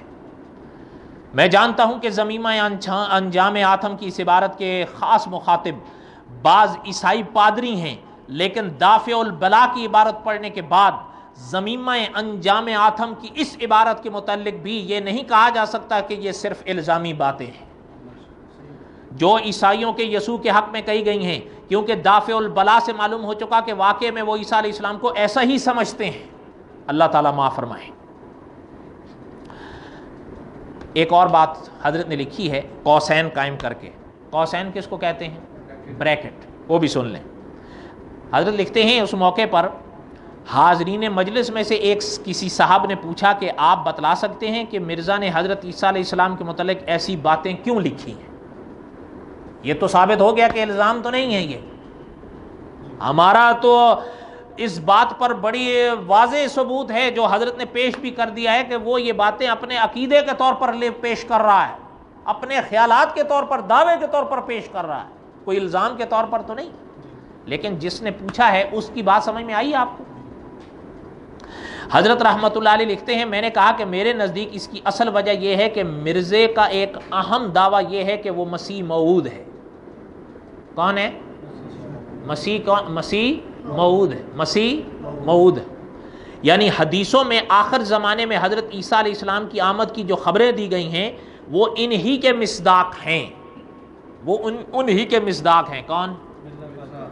یعنی احادیث میں حضرت مسیح کے آنے کی پیش گوئیاں ہیں نا، تو کہتا ہے کہ اس کا مصداق میں ہوں۔ کون ہے؟ ہاں، تبھی تو مسیح موعود بنے گا نا، حضرت عیسیٰ کو فوت شدہ ثابت کرے گا نعوذ باللہ، تبھی تو مسیح موعود بنے گا نا، یا نہیں بنے گا؟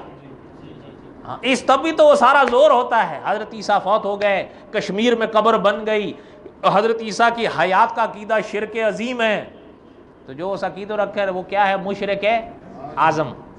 کیا ہے؟ پتہ نہیں آپ کو یاد ہوگا، میں اب نام تو نہیں لے سکتا۔ ہمارے پاکستان میں بہت پرانا قصہ، بہت پرانے دور کا قصہ ہے۔ ایک وزیر اعظم رہتے تھے، بہت زمانے ہو گئے، وہ بھی چلے گئے اب۔ اس زمانے میں مولانا منظور احمد چنوٹی رحمۃ اللہ علیہ نے ایک تقریر کی، تو حضرت نے ایک لفظ استعمال کیا تھا، چونکہ وہ جس کی وزارت کا دور چل رہا تھا نا، وہ وزیر اعظم تھا، تو حضرت جب تقریر میں آئے نا اپنے جوبن میں، تو حضرت نے فرمایا یہ وزیر اعظم نہیں، یہ خنزیر اعظم ہے۔ کیا ہے؟ دو جملے اور بھی حضرت نے کہے، میں وہ چھوڑتا ہوں، پھر کئی لوگ ناراض ہو جاتے ہیں۔ عدالت میں پیشی ہو گئی، آپ یقین کریں، جب جج نے وہ پڑھا نا، وہ ان کے اوپر جو تھا نا جس پر ان کو گرفتار کیا تھا، چارج جب پڑھا نا تو وہ جج کا رنگ فک ہو گیا۔ وہ تو اچھا، ان جج صاحب نے پتہ کیا کہا مولانا منظور احمد چنوٹی رحمۃ اللہ علیہ سے، کہ حضرت یہ جو یہاں لکھا ہے وہ دل میں پڑھ کر بتائیں، دل میں، آواز باہر نہ آنی چاہیے آپ کی، دل میں پڑھ کر بتائیں کہ آپ نے یہ کہا ہے کہ نہیں کہا ہے۔ سمجھ رہے ہیں؟ بہرحال خیر وہ چھوڑیں، لمبا قصہ ہے، پھر میں دوسری طرف چلا جاؤں گا۔ اس میں اصل میں ایک نسبت ہے، وہ جو ہے نا مشرک اعظم، اور وہ کیا تھا تو اس کے اصل میں وہ ہے، بات ادھر ہی جڑتی ہے، لیکن اب وقت نہیں ہے، میں وہ چھنا نہیں سکتا، نہیں پھر وقت رہ جائے گا، پھر کبھی انشاءاللہ۔ حضرت فرماتے ہیں کہ میں نے کہا میرے نزدیک اس کی اصل وجہ یہ ہے کہ مرزے کا ایک اہم دعویٰ ہے کہ وہ مسیح موعود ہے، یعنی حدیثوں میں آخر زمانے میں حضرت مسیح علیہ السلام کی آمد کی جو خبریں دی گئی ہیں وہی ان کے مصداق ہیں، اور اپنی شان میں حضرت عیسیٰ بن مریم سے بہت بڑے ہوئے ہیں، اور خاص مشابہتوں اور مناسبتوں کی وجہ سے حدیثوں میں مجازن انہی کو عیسیٰ اور مسیح کہا گیا ہے، لیکن اس کے لیے یہ ضروری تھا کہ حضرت عیسیٰ علیہ السلام کے مقابلے میں ان کی سیرت گھٹیا نہ ہو بلکہ بلند ہونی چاہیے۔ حضرت لکھتے ہیں میرا خیال ہے کہ وہ سیدنا عیسیٰ علیہ السلام کی شان کو اس لیے گرانا چاہتا تھا کہ اپنے بے وقوف معتقدوں کے یہ باور کرا سکیں کہ سیرت کے لحاظ سے مسیح ناصری کے مقابلے میں بلند ہوں۔ سمجھ رہے ہیں یا نہیں سمجھ رہے ہیں؟ اچھا، یہ حضرت نے ایک شعر بھی اس کا لکھا ہے۔ کیا؟ یہ ہم بھی مانتے ہیں اپنے اکابر کی اتباع میں کہ وہ شاعر تو تھا، اچھا یا برا، لیکن نبی اس لیے کہ نبی شاعر، اور جو شاعر ہو تو نبی، اور نبی شاعر۔ اللہ تعالیٰ نے قرآن پاک میں یہ بات خود واضح ارشاد فرمائی ہے، وَمَا عَلَّمْنَاهُ الشِّعْرَ، شاعری پیغمبروں کے لائق ہی نہیں ہوتی، کوئی نبی خدا کا شاعر نہیں ہوتا، وَمَا يَنبَغِي لَهُ، اور شاعری پیغمبروں کے لائق ہی نہیں ہوتی، ان هو الا ذکر وقرآن مبین۔ کیوں شاعری کیوں پیغمبروں کے لائق نہیں ہوتی؟ اس لیے کہ اکابر ہمارے فرماتے ہیں کہ شعر کا تو تجزیہ تعریف ہی یہی ہے کہ سب سے اچھا شعر وہ ہوتا ہے جس کے اندر جھوٹ سب سے زیادہ ہو۔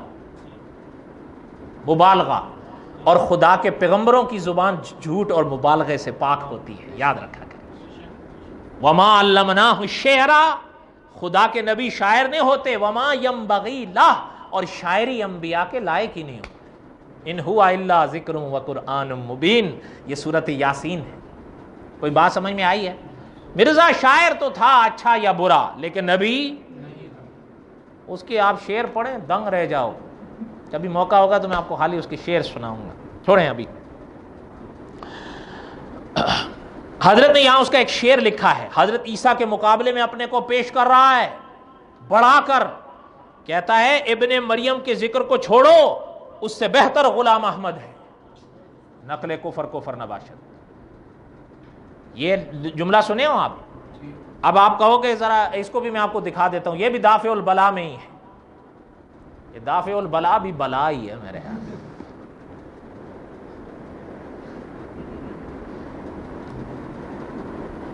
پورا کتنا سنا دوں یا دو چار جملے سنا دوں؟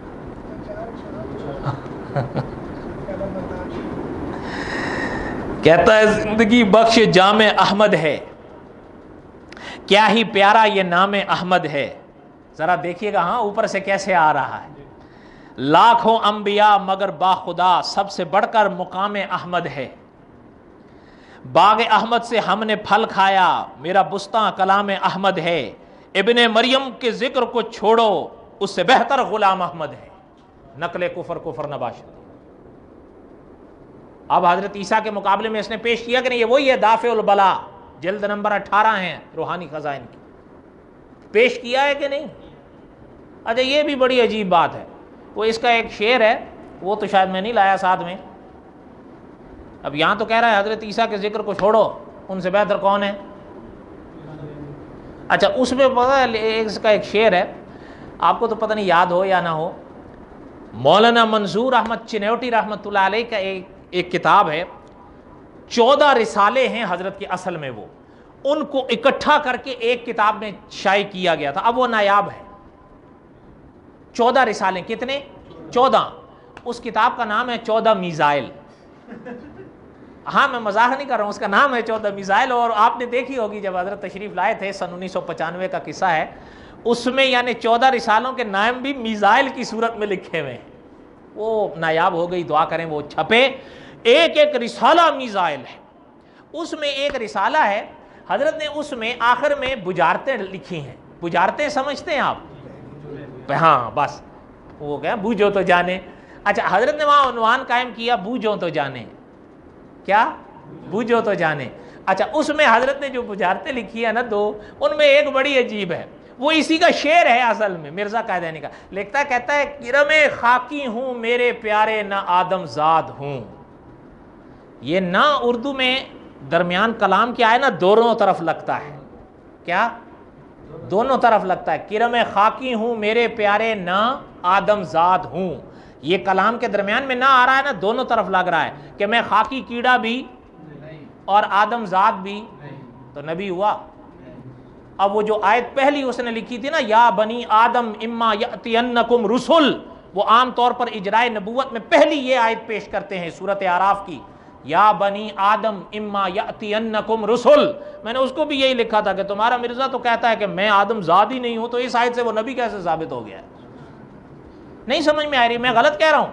یہ آیت شروع ہی ہو رہی ہے یا بنی آدم، اے اولاد آدم، اما یأتینکم رسل، تمہارے اندر رسول آتے رہیں گے۔ وہ کہتا ہے کرم خاکی ہوں میرے پیارے نہ آدم زاد ہوں، آدم کا بیٹا، تو پھر اس آیت سے وہ نبی کیسے ثابت ہو رہا ہے؟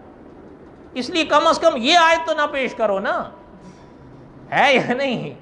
کہتا ہے میں خاکی کیڑا بھی اور آدم ذات بھی۔ اب سوال آتا ہے کہ وہ ہے کیا؟ اسی لیے تو حضرت نے وہ بجارتوں میں لکھی ہے نا کہ بوجھو تو جانے، کیا کرم خاکی ہوں میرے پیارے نہ آدم ذات ہوں۔ آگے لکھتا ہے دوسرے مصرے میں، ہوں بشر کی جائے نفرت، کیا؟ ہوں بشر، یہ اس کے الفاظ ہیں، میں تھوڑا کہہ رہا ہوں بشر کی جائے نفرت۔ اب حضرت رحمت اللہ علیہ نے فرمایا ہے کہ انسانی جسم میں وہ جگہ کون سی ہے؟ سر سے لے کر پیر تک نظر دوڑاؤ. اب ہم کہیں گے تو پھر اب شکایت ہوگی. ہم تو نہیں کہہ رہے, وہ کہہ رہا ہے, اس کا شعر ہے یہ. اور کچھ نہ یاد ہو یہی یاد کر لو, ہوں بشر کی جائے نفرت. پتہ ہے اس کا وہ ایک جواب دیتے ہیں کہ جی عاجزی ہے. کیا ہے؟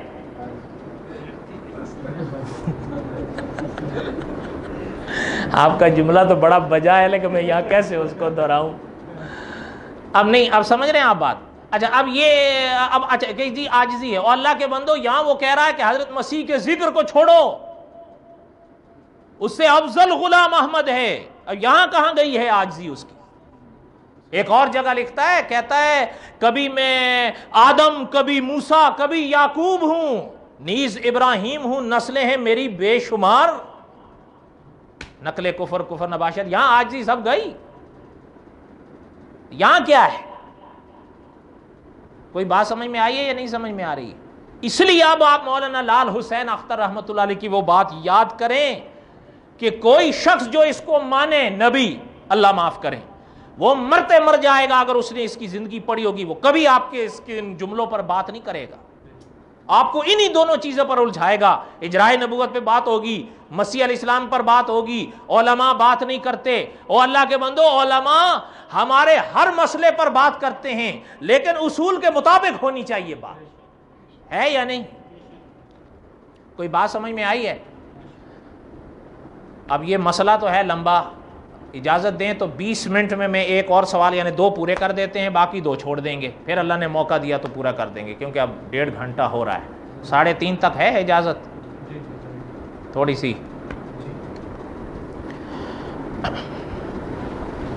یہاں تک بات سمجھ میں آ گئی؟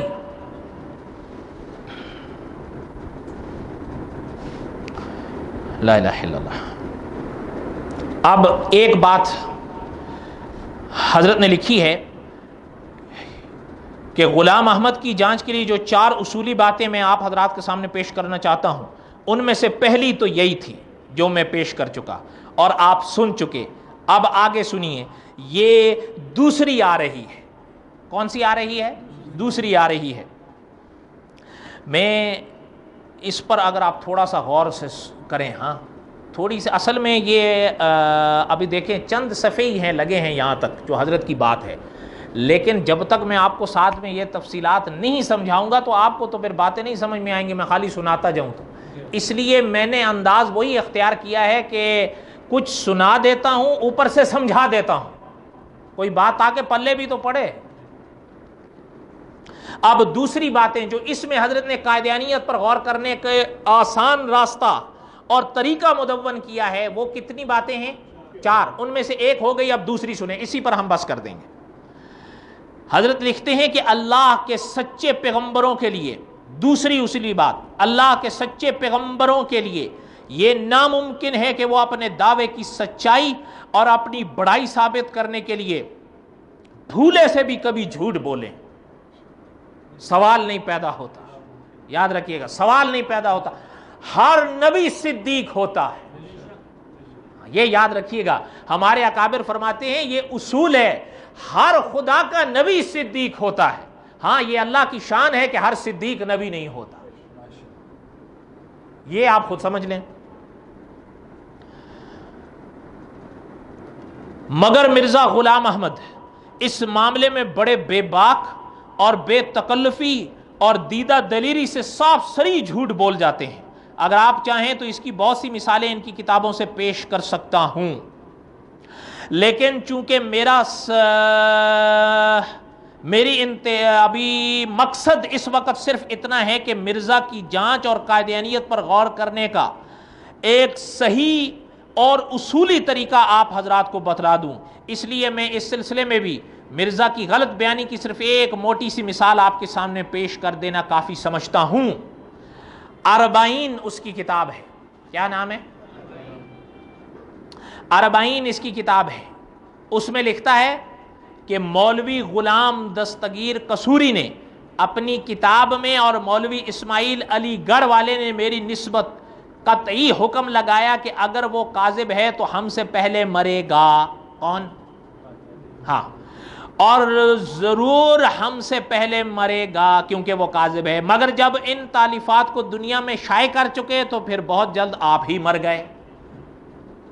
سمجھ رہے ہیں؟ دو مولوی صاحبان کا اس نے ذکر کیا ہے کہ انہوں نے کہا تھا کہ یہ اگر سچ جھوٹا ہے نا تو یہ ہماری زندگی میں مرے گا، پھر انہوں نے کہا اس کا کہنا ہے کہ انہوں نے دعویٰ بھی کیا کہ مرے گا ضرور، اور ضرور ہم سے پہلے مرے گا۔ اب پیش گوئی بھی ہو گئی، دعویٰ بھی ہو گیا۔ کہتا ہے جب یہ کتابیں شائع کر چکے تو خود ہی مر گئے۔ سمجھ رہے ہیں کہ نہیں سمجھ رہے ہیں؟ اس نے یہ کتاب ہے اس کی 40، کیا؟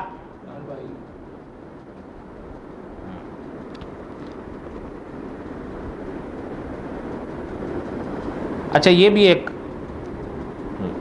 مسئلہ ہی ہے، لیکن اب وہ سنایا نہیں جا سکتا، جو اس کا نام ہے 40، نام 40 ہے لیکن حصے 4 ہیں، نہیں سمجھے؟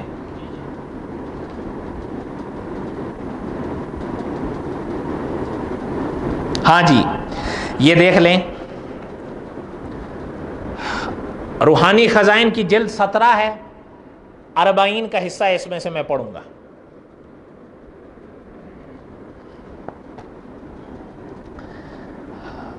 بعض نے جیسا کہ مولوی غلام دستگیر قصوری نے اپنی کتاب میں اور مولوی اسماعیل علی گڑھ والے نے میری نسبت قطعی حکم لگایا کہ اگر وہ کاذب ہے تو ہم سے پہلے مرے گا، اور ضرور ہم سے پہلے مرے گا کیونکہ کاذب ہے، مگر جب ان تالیفات کو دنیا میں شائع کر چکے تو پھر بہت جلد آپ ہی مر گئے۔ یہ وہی جملہ ہے جو حضرت نے لکھا ہے یا کوئی بدلا ہوا ہے؟ اچھا اب آئیں حضرت نے اس پر جو لکھا ہے مختصر سا وہ بھی سن لیں۔ حضرت نعمانی رحمۃ اللہ علیہ لکھتے ہیں کہ اس عبارت میں مرزا نے مولوی غلام دستگیر قصوری صاحب مرحوم اور مولانا محمد اسماعیل علی گڑھی مرحوم کے متعلق جو یہ بات لکھی ہے کہ انہوں نے اپنی کتابوں میں یہ قطعی حکم لگایا تھا کہ وہ یعنی مرزا غلام احمد اگر کاذب ہے تو وہ ہم سے پہلے مرے گا، اور ضرور ہم سے پہلے مرے گا کیونکہ وہ کاذب ہے، اور یہ کہ اپنی جن تالیفات میں انہوں نے یہ بات لکھی تھی وہ شائع بھی ہو چکی ہیں، یہ سب مرزا کا تراشا ہوا جھوٹ ہے۔ ان دونوں مرحوم بزرگوں کی ایسی کوئی کتاب زمین پر موجود نہیں ہے اور کبھی شائع بھی نہیں ہوئی جس میں انہوں نے یہ بات لکھی ہو۔ آپ میں سے جس کا جی چاہے اس کی تحقیق کر لے۔ مرزا کی زندگی میں بھی ان سے یہ مطالبہ کیا گیا اور پھر ان کے ماننے والوں کو ہمیشہ اس کے لیے چیلنج کیا گیا کہ ان دونوں بزرگوں کی وہ شائع شدہ کتابیں دکھاؤ جن میں یہ مضمون موجود ہو، لیکن آج تک کوئی نہ دکھلا سکا اور نہ قیامت تک کوئی دکھلا سکے گا۔ سمجھ میں آئی بات یا نہیں سمجھ میں آئی؟ حضرت لکھتے ہیں یہ مرزے کا خالص جھوٹ ہے۔ اور ایک اور بات بھی ذرا سنیں، اور ان کی کذب بیانی کی یہی ایک مثال نہیں ہے، بلکہ واقعہ یہ ہے کہ جو شخص مرزا کی کتابوں کو تحقیقی نگاہ سے دیکھے گا وہ ان میں اس کی 20-50 مثالیں پائے گا کہ وہ اپنی بڑائی اور سچائی ثابت کرنے کے لیے بالکل بے اصل، بے بنیاد اور خلاف واقع باتیں بڑی دیدہ دلیری سے لکھ جاتے ہیں۔ حاشیے میں حضرت نے ایک بات لکھی ہے وہ بھی سنیں۔ حضرت نے لکھا ہے مرزے کے یہاں اس قسم کی غلط بیانیوں کی اتنی بہتات ہے کہ دلچسپی رکھنے والے بعض حضرات نے ان کی کتابوں سے اس قسم کی غلط بیانیاں چھانٹ کر مستقل کتابیں اس موضوع پر لکھی ہیں۔ ان رسالوں میں کذبات مرزا مشہور رسالہ ہے۔ کیا؟ یہ مل جاتا ہے، بڑا عجب رسالہ۔ اچھا ایک چیز اور بھی ہے، یہ جنہوں نے رسالہ لکھا تھا نا حضرت سہارنپوری رحمۃ اللہ، زمانے ہو گئے، فوت ہو گئے، مدتیں ہو گئیں، ہندوستان کے تھے۔ ایک تو یہ ہے نا کذبات مرزا، غالباً انہی کی ایک دوسری کتاب ہے وہ ہے تہذیب مرزا۔ کیا؟ کیوں؟ مرزا قیدینی کا ایک شعر ہے، کہتا ہے گالیاں سن کر دعا دو، پا کر دکھ آرام دو۔ یہ اس کے شعر کا مصرع ہے، گالیاں سن کر دعا دو، پا کر دکھ آرام دو۔ تعلیم تو بڑی عمدہ ہے یا نہیں؟ ہے یا نہیں؟ آپ ذرا دل سے بتائیں نا، آپ مرزے کا نام آ رہا ہے تو آپ وہاں چپ ہی ہو رہے ہیں۔ تعلیم تو بڑی عمدہ ہے اس کی، یہ کہ گالیاں سن کر دعا دو، پا کر دکھ آرام دو۔ اچھا اور ایک جگہ اس نے لکھا ہے، وہ کتاب تو میں ساتھ نہیں لایا لیکن چلیں کچھ آپ ایمان بالغیب بھی لے آئیں۔ اس نے لکھا ہے، کہتا ہے میں نے کبھی جوابی گالی بھی نہیں دی ہے۔ لوگوں نے مجھے گالیاں دی ہیں لیکن میں نے جوابی گالی بھی نہیں دی ہے۔ اچھا، حضرت سہارنپوری رحمۃ اللہ علیہ نے تہذیب مرزا جو لکھی ہے نا، اس میں الف با تا سا جیم ہا خا یا تک یہ جتنے حرف ہیں نا، ان کے خانے بنا کر اس کی کتابوں سے وہ گالیاں ڈھونڈی ہیں جو الف با تا سا جیم یا تک جتنے حرفوں سے شروع ہوتی تھی نا، وہ ساری وہاں پر مدون کر دی۔ اس کا نام رکھا ہے تہذیب مرزا۔ کیا؟ تہذیب مرزا، مغلظات مرزا، یہ اسی عنوان سے بیان کی جاتی ہے۔ بڑا ایک عجیب رسالہ ہے، جو گالی اس کی جس حرف سے شروع ہوتی تھی نا، وہ اس میں حضرت نے لکھ دی ہے، جس حرف سے شروع ہوتی تھی۔ حضرت چنیوٹی صاحب رحمۃ اللہ علیہ فرماتے تھے، علماء جانتے ہیں، شاید آپ کو تو مجھے نہیں پتا تھا، یا طلباء جانتے ہیں، منجد ایک ڈکشنری ہے۔ کیا ہے؟ منجد۔ کیا نام ہے؟ منجد ڈکشنری ہے۔ حضرت فرماتے تھے جیسے منجد ہوتی ہے نا ڈکشنری حرفوں کی، لفظوں کی، یہ مرزے کی گالیوں کی ڈکشنری ہے، مغلظات مرزا۔ میرے پاس ہے، اگر آپ میں سے کسی کو دیکھنی ہو تو۔ ہمارے اکابر نے تو اس پر ایسا کام کیا ہے، آپ حیران ہوں گے، سوال پیدا نہیں ہوتا۔ اب تو خیر زمانے گزر گئے، اب ہم بھی ڈھیلے ہو گئے، ورنہ سچ پوچھیں اب عمر بھی نہیں رہی، اب بھی گولیاں کھا کے بیٹھو، اسی عمر میں بس وہ ہو جاتا ہے۔ غالباً سن 1966 کا قصہ ہے۔ بہاول نگر میں ایک عالم ہوئے ہیں، مولانا تاج محمد صاحب رحمۃ اللہ علیہ، کہہ دیں رحمۃ اللہ علیہ، پتہ نہیں کیسے یاد آ گیا مجھے یہ قصہ، میرے ذہن میں بھی نہیں تھا۔ فقیر والی مدرسہ تھا، فقیر والی بہاول نگر میں، وہاں کے تھے یہ مولانا تاج محمد صاحب رحمۃ اللہ علیہ۔ انہوں نے مرزے کی عمر کے اوپر پوری ایک کتاب لکھی ہے۔ اس کی ایک پیشگوئی تھی، اپنی عمر کے متعلق کہ میری عمر کتنی ہوگی، وہ بھی آپ حیران ہوں گے اگر میں آپ کو سناؤں۔ کئی طرح کی کلا بازیاں ہیں، لیکن آخری جو تھی نا، آخری کلا بازی تقریباً جو مجھے یاد آ رہی ہے وہ یہ تھی کہ اس کی عمر 74 اور 86 کے اندر اندر ہوگی۔ کتنی؟ 86 کے اندر۔ کتنے سال کا وقفہ ہے؟ 12 سال۔ 74 سے 86 12 سال ہی ہوئے ہیں نا۔ اچھا، اب اگر 74 سے ایک دن اوپر ہو کے چلا گیا کہیں گے پیش گوئی سچی، اور اگر 86 سے ایک دن پہلے چلا گیا تب بھی کہیں گے پیش گوئی 12 سال اوپر سے، یعنی یہ پیش گوئی اللہ تعالیٰ کی طرف منسوب ہے۔ یار اللہ تعالیٰ کو تو پکی بتانی چاہیے تھی کہ تو کس عمر میں جائے گا، 74 اور 86 کے اندر اندر 12 سال۔ اچھا، لیکن اللہ تعالیٰ بڑی قدرتوں والے ہیں، جس موقع پر اس نے یہ کہا نا 74 اور 86 کے اندر اندر، اسی موقع پر اللہ تعالیٰ نے اس کو تقریباً 68 سال کی عمر میں لڑکا دیا۔ کتنا؟ 70 سے بھی 2 سال کھینچ تان کے بھی۔ چلو ہم کہتے ہیں اس کو، حاجی صاحب کو یاد ہو گیا، اب تو ہمارا دور گزر گیا، ایک چونگا ہوتا تھا، چونگا، حاجی صاحب کو یاد ہوں گے، اور چونگے کے بعد ایک رونگا بھی ہوتا تھا۔ بچے کہتے تھے کہ چونگے کے بعد اب رونگا بھی تھے، آپ کو بھی یاد ہے؟ ہاں، اچھا سنا ہے آپ نے، شاید دیکھا بھی ہو، سننے کا ہی۔ اچھا، میں تو اس زمانے کا نہیں ہوں یار۔ ہاں، تو حضرت فرماتے تھے کہ 1 سال اس کو چونگے رونگے کا بھی دے دو، 70 تک بھی مان لو، لیکن 74 اور 70 میں تو ابھی بھی، جبکہ 70 سے بھی 2 سال پہلے یہ چلا گیا۔ 1 سال اگر اس کے آخری قول کو بھی لے لیں تو 1 سال پہلے 70 سے بھی 5 سال بنتے ہیں، لیکن چلو آپ اس کو رونگے چونگے دے کے بھی 70 تک لے جاؤ، 74 سے بھی 4 سال پہلے، وہ مذاق ہے؟ لیکن پتہ ہے آپ نہیں مانو گے، جب یہ مرا ہے نا سن 1908 میں، اس کی تاریخ کو تو، موت کی تاریخ کو تو ظاہر آگے پیچھے نہیں کر سکتے تھے، کر سکتے تھے وہ بھی موجود تھے اور ہمارے والے بھی موجود تھے، وہ تو ہلنے ہی نہیں دینا تھا، کیونکہ دیکھیں فتنہ تو تھا، اس میں کوئی شک نہیں ہے، لیکن نام تو اس کا ہوا نا، جیسے کوئی فتنے بڑا نام لے لیتے ہیں، جیسے فرعون، زمانے ہو گئے کب کا گیا، لیکن آج بھی لوگوں کے آگے اس کا نام لو تو لوگ تھوڑے تھوڑے ہل جل جاتے ہیں، ہے یا نہیں؟ تو ایک فتنہ تو تھا نا. اب اس کے جب وہ مرا تو ظاہر ہے اب اس کی تاریخ موت کو تو نہیں آگے پیچھے لے جا سکتے تھے. انہوں نے کیا کیا, تاریخ پیدائش کو پیچھے لے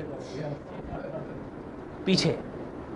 اس نے خود ایک کتاب ہے اس کی, کتاب البریہ, میں وہ نہیں لایا, کیا نام ہے, کتاب البریہ. تھوڑا سا آپ ایمان بالغیب بھی لے آئیں. اس میں اس نے اپنے 2 سن لکھے ہیں, پیدائش کے سال 2 سن. کتنے؟ 2. ایک لکھا ہے اس نے, کہتا ہے سن 1839 یا سن 1840 سکھوں کے آخری دور میں پیدا ہوا, بقول اس کے. سکھوں کا آخری دور کا یہ لفظ بھی اس کا ہے, میرا نہیں ہے. سن 1839 یا, ہاں یہ دونوں اس نے لکھا ہے یا کے ساتھ, سن 1839 یا, اور اس نے لکھا ہے, کہتا ہے کہ سن 1857 میں, آپ کو یاد ہوگا ہندوستان کی بہت بڑی جنگ لڑی گئی ہے سن 1857 کی, جنگ آزادی, یاد ہوگا آپ کو, شاید ہمارے کسی پرانے درس میں بھی اس کی تھوڑی بہت جھلکیاں ہوں گی, دارالعلوم دیوبند کے حوالے سے جو تھا ہمارا. کہتا ہے اس سن 1857 میں میری عمر 16 یا 17 برس کی تھی. کتنی؟ یہ بیان ہے اس کا کتاب البریہ, اور یہ اس کا عدالتی بیان ہے. کیا ہے یہ؟ اس نے عدالت میں لکھ کے دی. اصل میں اس کے اوپر ایک مقدمہ تھا, اس مقدمے سے بری ہو گیا تو اس نے لکھ دی کتاب البریہ. سمجھے؟ کبھی آپ سنو نا مجھ سے کوئی داستان تو آپ مست ہو جاؤ گے. لیکن بہرحال اب وہ ہمارے لوگ, اب وہ اسی لیے ہمارے حضرت چنوٹی صاحب رحمۃ اللہ علیہ فرماتے تھے اب اس کے بارے میں وہ معلوماتی تقاریر نہیں ہوتی الا ماشاء اللہ, ورنہ بس وہ, بلکہ حضرت تو فرماتے تھے کہ ان لوگوں کے بڑھوتی میں ہمارے لوگوں کا بھی قصور ہے. کس چیز کا؟ لا علمی کا. کسی کے پاس چلے جاؤ آپ, وہ بھلے ممبر اور محراب کا وارث بنا بیٹھا ہو, اس کے سامنے آپ پوچھو, کہے گا جھوٹا ہے, بے ایمان ہے, یہ ہے وہ ہے, بس بات ختم. ان کو شے مل جائے گی, کہتے ہیں دیکھو ہم تو بات کرتے ہیں, یہ آگے سے گالیاں دیتے ہیں. اس لیے یاد رکھیے, پتہ ہے کبھی کبھی ان لوگوں کو بڑا ناز ہوتا ہے اپنی ان باتوں پر. زمانے گزر گئے شاید لگ بھگ 80 سال, شاید اس سے بھی زیادہ.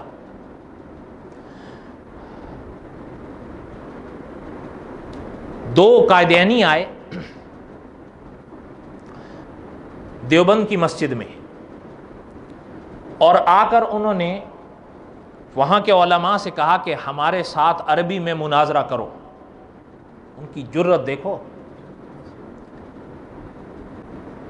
وہاں موجود تھے مفتی محمد شفیع صاحب رحمۃ اللہ علیہ, موجود تھے مولانا محمد ادریس کاندلوی رحمۃ اللہ علیہ. انہوں نے فرمایا کہ اللہ کے بندو, بھئی عربی میں مناظرہ کیا فائدہ ہوگا, کون سمجھے گا؟ مناظرہ کرو اردو میں کرو, جو لوگ سمجھیں گے. عربی میں کون سمجھے گا؟ صحیح بات کہی ہمارے علماء نے یا نہیں؟ نہیں, وہ اسی پر بضد تھے کہ عربی میں ہوگا. مسجد کے دوسرے کونے میں بیٹھے ہوئے تھے علامہ انور شاہ کاشمیری رحمۃ اللہ علیہ.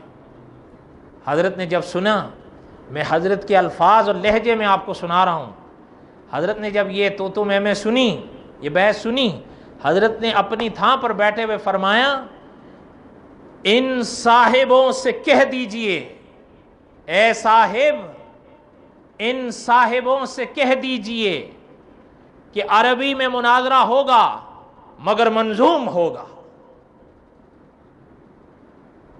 ختم. اٹھ کے چلے گئے, ساری آواز ختم ہو گئی. کس میں ہوگا؟ منظوم میں.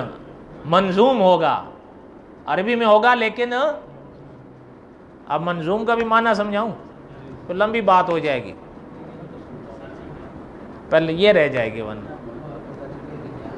اچھا خیر, پہلے وہ بات تو سنو نا جو پہلے عمر والی سنا رہا تھا. کتاب البریہ میں اس نے یہ 2 سن لکھے. تو اب ظاہر بات ہے اس کو تو یہ نہیں آگے موت والی تاریخ کو تو نہیں آگے پیچھے کر سکتے, اس کو پیچھے لے گئے. یہ بھی ایک لمبی داستان ہے, میں چھوڑتا ہوں اس کو. کہنے کا مقصد یہ تھا کہ وہ جو فقیر والی تھے نا, والی کے تھے نا مولانا تاج محمد صاحب رحمۃ اللہ علیہ نے, انہوں نے اس کی انہی پیش گوئیوں پر پوری ایک کتاب لکھی. اس کا نام رکھا مرزے کی عمر کی پیش گوئی. جتنے حوالے اس نے عمر کے بارے میں لکھے حضرت نے سارے مدون کر دیے.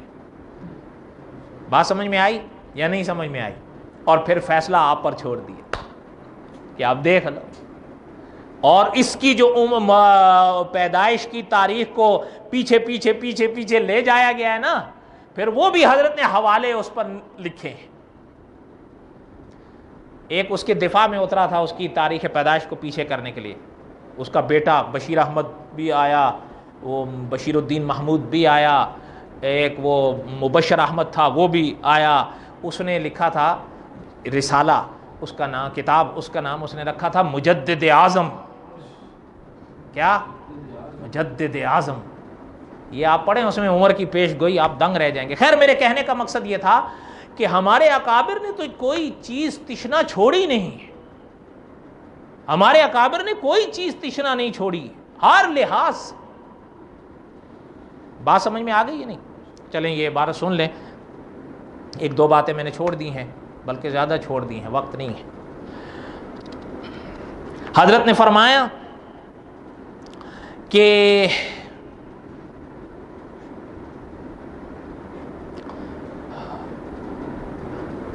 بعض حضرات نے ان کی کتابوں سے اس قسم کی غلط بیانیاں چھانٹ کر مستقل کتابیں اس موضوع پر لکھ دی ہیں. یہیں سے میں عمر کی پیش گوئی کی طرف گیا تھا. ان رسالوں میں کذبات مرزا مشہور رسالہ ہے، جہاں سے وہ مغلظات مرزا کی بات چل نکلی تھی. پھر مرزا غلام احمد صاحب اس قسم کی غلط بیانیاں صرف انسانوں ہی کے حق میں نہیں کرتے، بلکہ اللہ و رسول اور قرآن و حدیث کے متعلق بھی اس قسم کی غلط بیانی کرنے میں وہ بڑے جری اور بے باک ہیں. ایک مثال اس کی ہدیہ ناظرین ہے. اسی کتاب اربعین میں لکھتے ہیں، آپ غور سے سنیے گا یہ لفظ، اربعین میں لکھتے ہیں مرزا غلام احمد قادیانی، ضرور تھا کہ قرآن شریف اور احادیث کی وہ پیشین گویاں پوری ہوتی جن میں لکھا تھا کہ مسیح موعود جب ظاہر ہوگا تو اسلامی علماء کے ہاتھ سے دکھ اٹھائے گا، وہ اس کو کافر قرار دیں گے اور اس کے قتل کے لیے فتوے دیے جائیں گے، وہ اس کی سخت توہین کی جائے گی اور اس کو دائرہ اسلام سے خارج اور دین کا تباہ کرنے والا خیال کیا جائے گا. اربعین، کیا؟ اربعین، وہ بھی سن لیں. یہ وہی ہے، آپ نے لکھ تو دیا، میں نے نام بتا دیا ہے.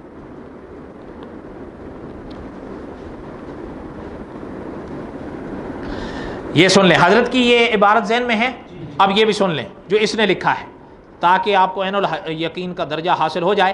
لکھتا ہے لیکن ضرور تھا کہ قرآن شریف اور احادیث کی وہ پیش گوئیاں پوری ہوتی جن میں لکھا تھا کہ مسیح موعود جب ظاہر ہوگا تو اسلامی علماء کے ہاتھ سے دکھ اٹھائے گا، وہ اس کو کافر قرار دیں گے اور اس کے قتل کے لیے فتوے دیے جائیں گے اور اس کی سخت توہین کی جائے گی اور اس کو دائرہ اسلام سے خارج اور دین کا تباہ کرنے والا خیال کیا جائے گا. سو ان دنوں میں وہ پیش گوئی انہی مولویوں نے اپنے ہاتھوں سے پوری کی، خیال کیا جائے گا. یہاں تک عبارت حضرت کی وہی ہے یا کوئی رد و بدل ہے؟ اب ذرا حضرت نعمانی رحمۃ اللہ علیہ کا مختصر سا تبصرہ اس پر پڑھ لیں. حضرت لکھتے ہیں جو لوگ قرآن اور احادیث کا الحمدللہ علم رکھتے ہیں وہ جانتے ہیں کہ قرآن اور احادیث کے متعلق مرزا غلام احمد کی یہ کیسی بے باکانہ غلط بیانی ہے. اتنا تو آپ کو بھی اندازہ ہوگا. کیا یہ جملہ جو اس نے کہا ہے، اس طرح کی پیش گوئی کہیں قرآن میں سننے میں آپ کو آئی؟ اب قرآن پاک تو آپ کے پاس ہے، وہاں قرآن پاک ہی اٹھا کر دے دیں ہاتھ. ایک بات حضرت لکھتے ہیں، سن لیں، یہاں تک بات سمجھ میں آئی ہے نا؟ آپ سن لیں، یہ شک ختم ہو رہی ہے، آدھا صفحہ رہ گیا. حضرت لکھتے ہیں ایسا شخص پیغمبر تو کیا مانے، ایک دیانتدار انسان بھی نہیں سمجھا جا سکتا ہے یا نہیں؟ ایسا شخص پیغمبر تو کیا مانا، ایک دیانتدار مصنف بھی نہیں سمجھا جا سکتا. چونکہ یہ فوٹو کاپی ہے نا، اس لیے الفاظ دیکھنے میں بسا اوقات مشکل ہو رہا ہے. حضرت آگے لکھتے ہیں میں اللہ تعالیٰ کا ایک نہایت گنہگار بندہ ہوں، قریب 21 سے 22 سال سے تحریر اور تصنیف کا کام کرتا ہوں. یہ یاد رکھیے گا، یہ جملہ حضرت کا سن 1965 کے لحاظ سے ہے، اور اندازہ یہ ہے کہ مستقل تصانیف کی شکل میں اور الفرقان میں میرے قلم کے لکھے ہوئے 5 سے 6,000 صفحات ضرور شائع ہو چکے ہوں گے۔ میں کہہ سکتا ہوں کہ الحمدللہ میں بھی اس معاملے میں مرزا غلام احمد سے کہیں زیادہ دیانتدار ہوں، اور میرا کوئی مخالف میرے لکھے ہوئے ان 5 سے 6,000 صفحات میں کسی قسم کی غلط بیانی کی ایک مثال نہیں دے سکتا۔ بات سمجھ میں آئی ہے یا نہیں؟ حضرت لکھتے ہیں بہرحال مرزے کی یہ کمزوری بھی ایسی ہے جس کے ہوتے ہوئے ان کو کسی بڑے درجے کا انسان نہیں سمجھا جا سکتا۔ یہاں کے بعد حضرت نے تیسری اصولی بات لکھی ہے، میں یہاں پر اکتفا کرتا ہوں اور دعا کرتا ہوں کہ اللہ تعالیٰ آپ کو اور ہم سب کو ان باتوں کو سمجھنے کی توفیق نصیب فرمائیں۔ اور یہ باتیں، یہ 2 اصولی ہیں، 2 باقی رہ گئی ہیں، تیسری اور چوتھی۔ اگر کبھی آپ لوگوں نے اجازت دی اور اللہ تعالیٰ نے توفیق اور ہمت دی تو انشاءاللہ تیسری اور چوتھی بھی میں پوری کر دوں گا۔ پوری کرنی چاہیے یا نہیں؟ جب اللہ نے موقع دیا، اب قریب 2 پہ 2 گھنٹے گزر گئے تو ان 2 پر مزید 2 گھنٹے چاہیے، ہے یا نہیں؟ تو لیکن اب تو ہمت میرے اندر بھی نہیں ہے اور سخت بھی نہیں ہے، لیکن ابھی تھوڑا سا آپ رک جائیں۔ ایک آخری بات، 2 اگر آپ اجازت دیں تو حضرت چنیوٹی صاحب کی بھی آپ کو سنا دوں تاکہ یہ حصہ پورا ہو جائے، تاکہ ان کی بھی یاد تازہ ہو جائے۔ میرا ارادہ ہے، دعا کریں اللہ تعالیٰ مجھے ہمت دیں کہ جہاں میرا ارادہ ہے مولانا منظور نعمانی رحمۃ اللہ علیہ کی کچھ یادیں مدون کرنے کے لیے، وہیں میرا ارادہ ہے کہ میں مولانا منظور احمد چنیوٹی رحمۃ اللہ علیہ کی بھی کچھ یادیں، کچھ باتیں مدون کروں۔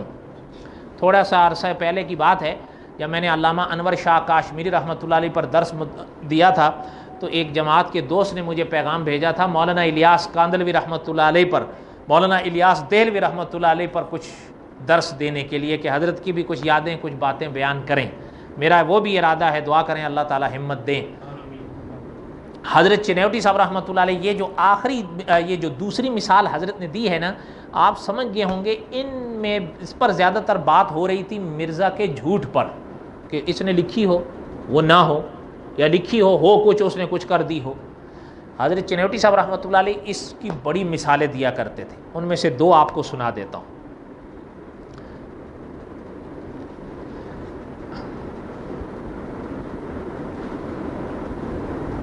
حضرت نے یہاں سرخی قائم کی ہے کذب مرزا کی 6ٹھی دلیل۔ میں نے کہا نا حضرت نے بہت ساری مثالیں اکٹھی کی ہوئی ہیں، اور بھی آگے بہت ساری ہیں، لیکن ان میں یہ 2 تو ایک عجیب ہیں۔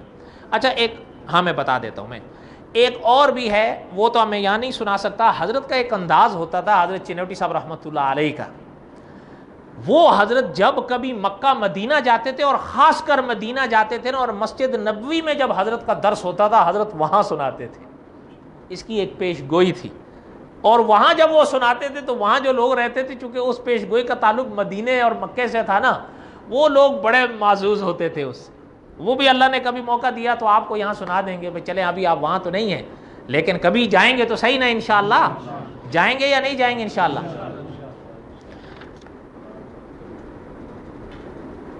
یہ بھی اللہ تعالیٰ کا کرم ہے۔ آپ حیران ہو جائیں گے۔ میں اس دن دعا کریں، ایک عالم کی تاریخ پڑھ رہا تھا، وہ ابھی حیات ہیں، دعا کریں اللہ ان کو سلامت رکھے۔ مرزا غلام احمد قادیانی، کہاں مسیح، کہاں مہدی؟ آپ خود سوچیں۔ حضرت عیسیٰ علیہ السلام، حضرت چنیوٹی صاحب فرماتے تھے اور کوئی بات نہیں آتی مت کرو، صرف ایک سوال کرو کہ کیا اس نے حج کیا؟ کبھی مکہ مدینہ اس کو دیکھنا نصیب ہوا؟ جبکہ اس نے تو پیش گوئی کی تھی کہ ہم مکے میں مریں گے یا مدینہ میں۔ اس کو تو مکہ مدینہ دیکھنا نصیب نہیں ہو۔ حضرت عیسیٰ بن مریم تو حج کریں گے، آپ صلی اللہ علیہ وسلم کے روضے پر جائیں گے۔ حضرت مہدی تو کعبے کے پاس بیٹھے ہوں گے جب ان کے ہاتھ پر بیعت کی جائے گی۔ کہاں کا مسیح، کہاں کا مہدی، زبردستی نہیں۔ آپ شاید دل لکھتی بات کہیں۔ میں جن عالم کی آپ کو بات بتا رہا تھا، میں نے ان کی تاریخ میں اس دن پڑھا، انہوں نے اس میں لکھا، اور اس جملے کی تصدیق مفتی امداد اللہ انور صاحب نے کی۔ آپ حیران ہوں گے کہ سن 1973 میں انہوں نے لکھا کہ میں نے پہلا حج کیا۔ ان عالم کی بات بتا رہا ہوں، سن 1973 میں۔ آگے لکھا ہے اللہ کی عنایت سے سن 1973 سے لے کر سن 2014 تک ہر سال اللہ مجھے حج کی توفیق دے رہے ہیں۔ گنے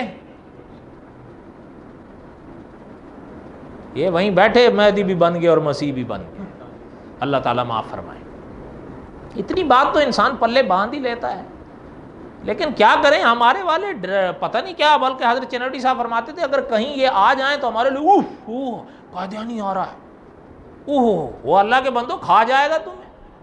ایک بات حضرت چنوٹی صاحب فرماتے تھے علماء حق کی کوئی ایک بات پلے باندھ لو سوال پیدا. بلکہ حضرت تو فرما، یہ کتاب ہے اصل میں مولانا منظور احمد چنوٹی رحمۃ اللہ علیہ کی رد مرزائیت کے زرعی اصول. کیا نام ہے؟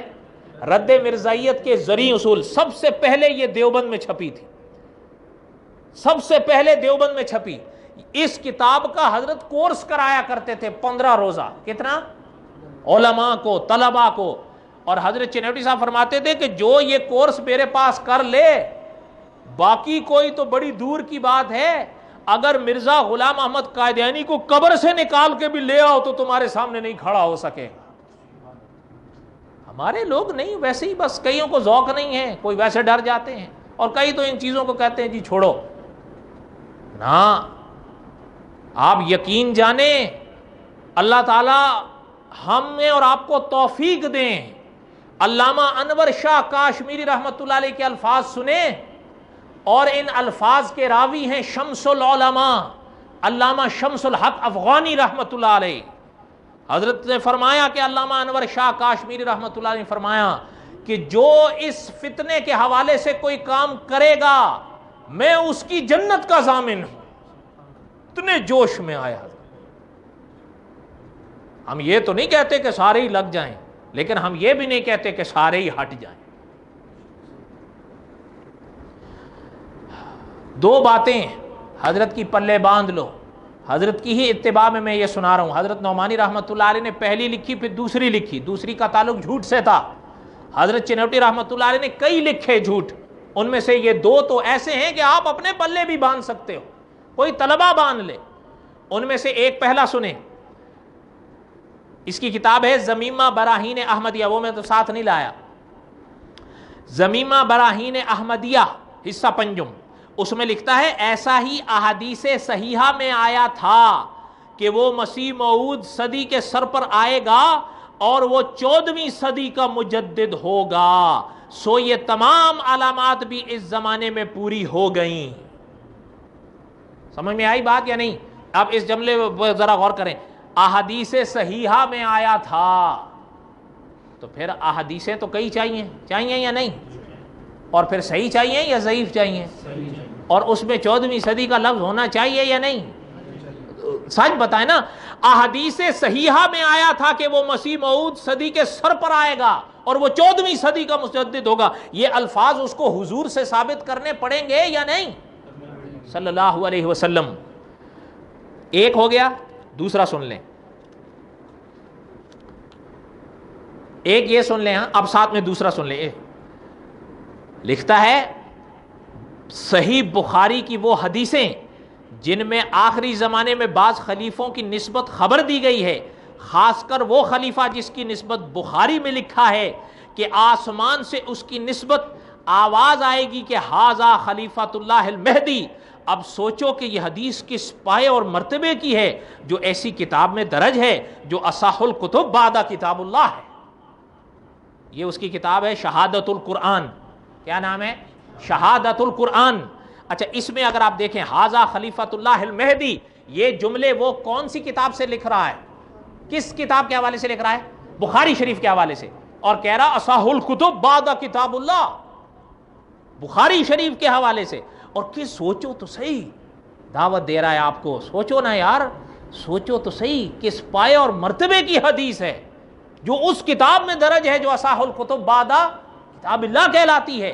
اچھا اب یہ ھذا خلیفۃ اللہ المہدی والا یہ جملہ بخاری میں ہونا چاہیے یا نہیں؟ بولے نا، ہونا چاہیے یا نہیں؟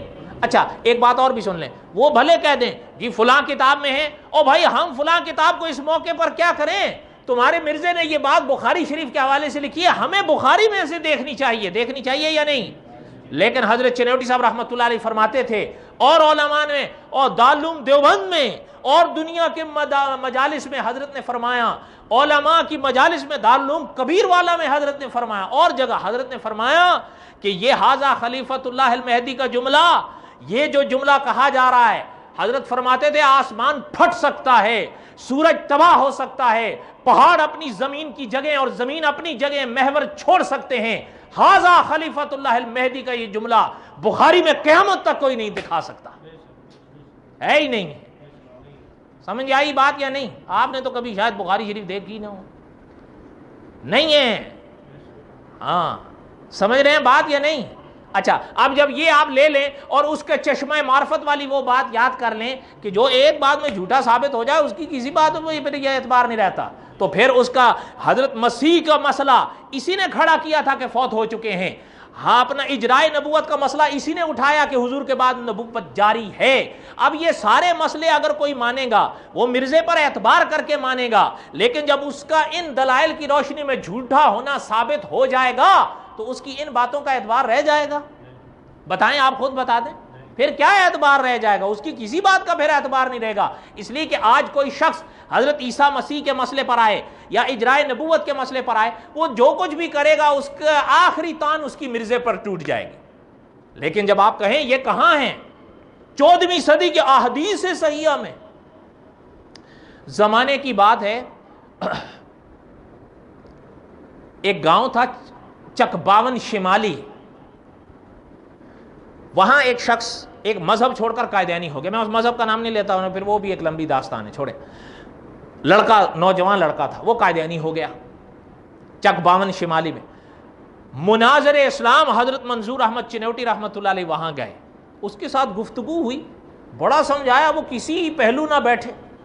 آخر میں حضرت نے یہی دو باتیں جو میں نے یہاں حضرت کی کتاب سے پڑھ کر سنائی ہیں، یہی حضرت نے اس کے سامنے رکھی۔ اس کا نام تھا محمد سعید۔ کیا؟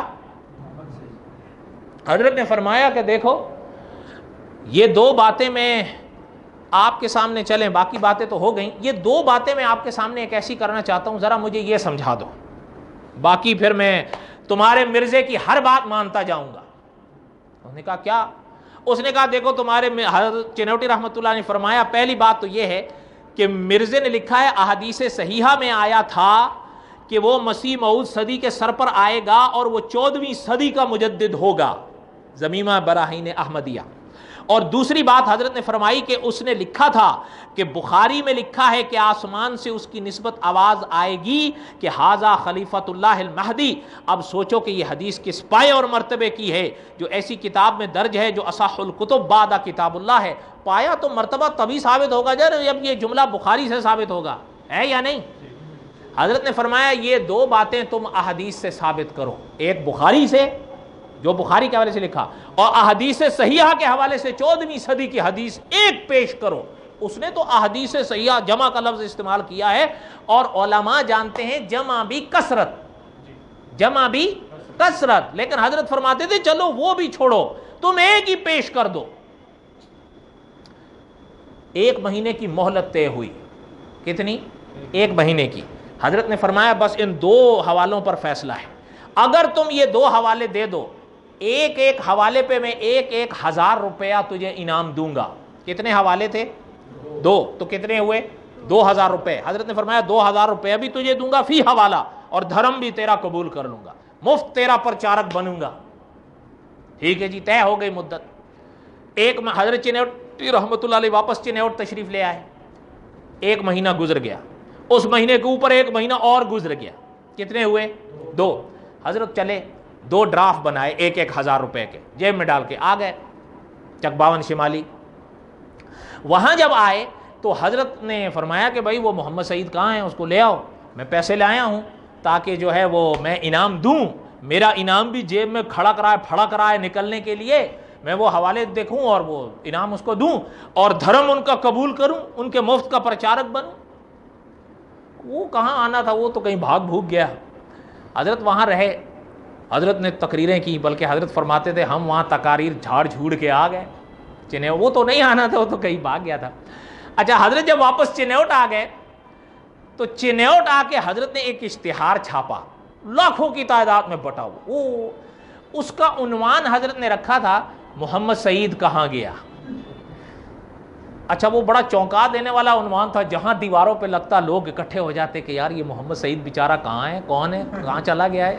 وہ کھڑے ہو جاتے, نیچے ساری یہ رودات پڑھتے تو ان کی آنکھیں کھل جاتی, بھئی یہ کیا ہے. اس کا کیا عنوان تھا, محمد سعید کہاں گیا.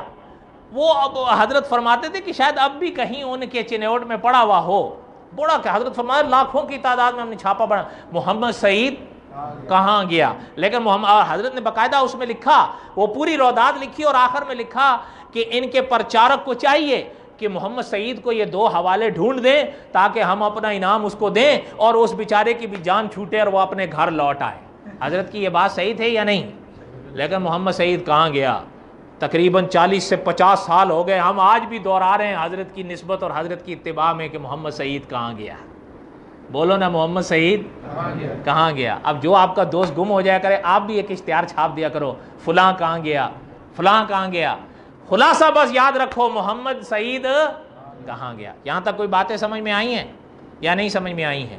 میں نے یہ 2 چند باتیں بیان کر دی ہیں اور تاخیر بھی بہت ہو گئی ہے. دعا کریں اللہ تعالیٰ قبول فرمائیں, اور انشاءاللہ اللہ تعالیٰ نے اگر توفیق دی, آپ حضرات نے حوصلہ بڑھایا یا کہیں باہر سے پیغام آیا, تو انشاءاللہ پھر ان کے جو بقایا حصہ ہے, شق نمبر 3, سوال نمبر 3, اصول نمبر 3 اور اصول نمبر 4, یہ پھر باقی 2 میں کسی اور درس میں مدون کر دوں گا. اللہ تعالیٰ آپ کے اور ہم سب کے حامی و ناصر ہوں, اور دعا کریں اللہ تعالیٰ آپ کو ہم سب کو بھی ہدایت بخشیں, اور جو اللہ معاف کریں اس فتنے کے شکار ہو گئے ہیں یا توجہ دے رہے ہیں, دعا کریں کہ اللہ تعالیٰ ان کی بھی حفاظت فرمائیں اور اللہ تعالیٰ ان کو ہدایت نصیب فرمائیں.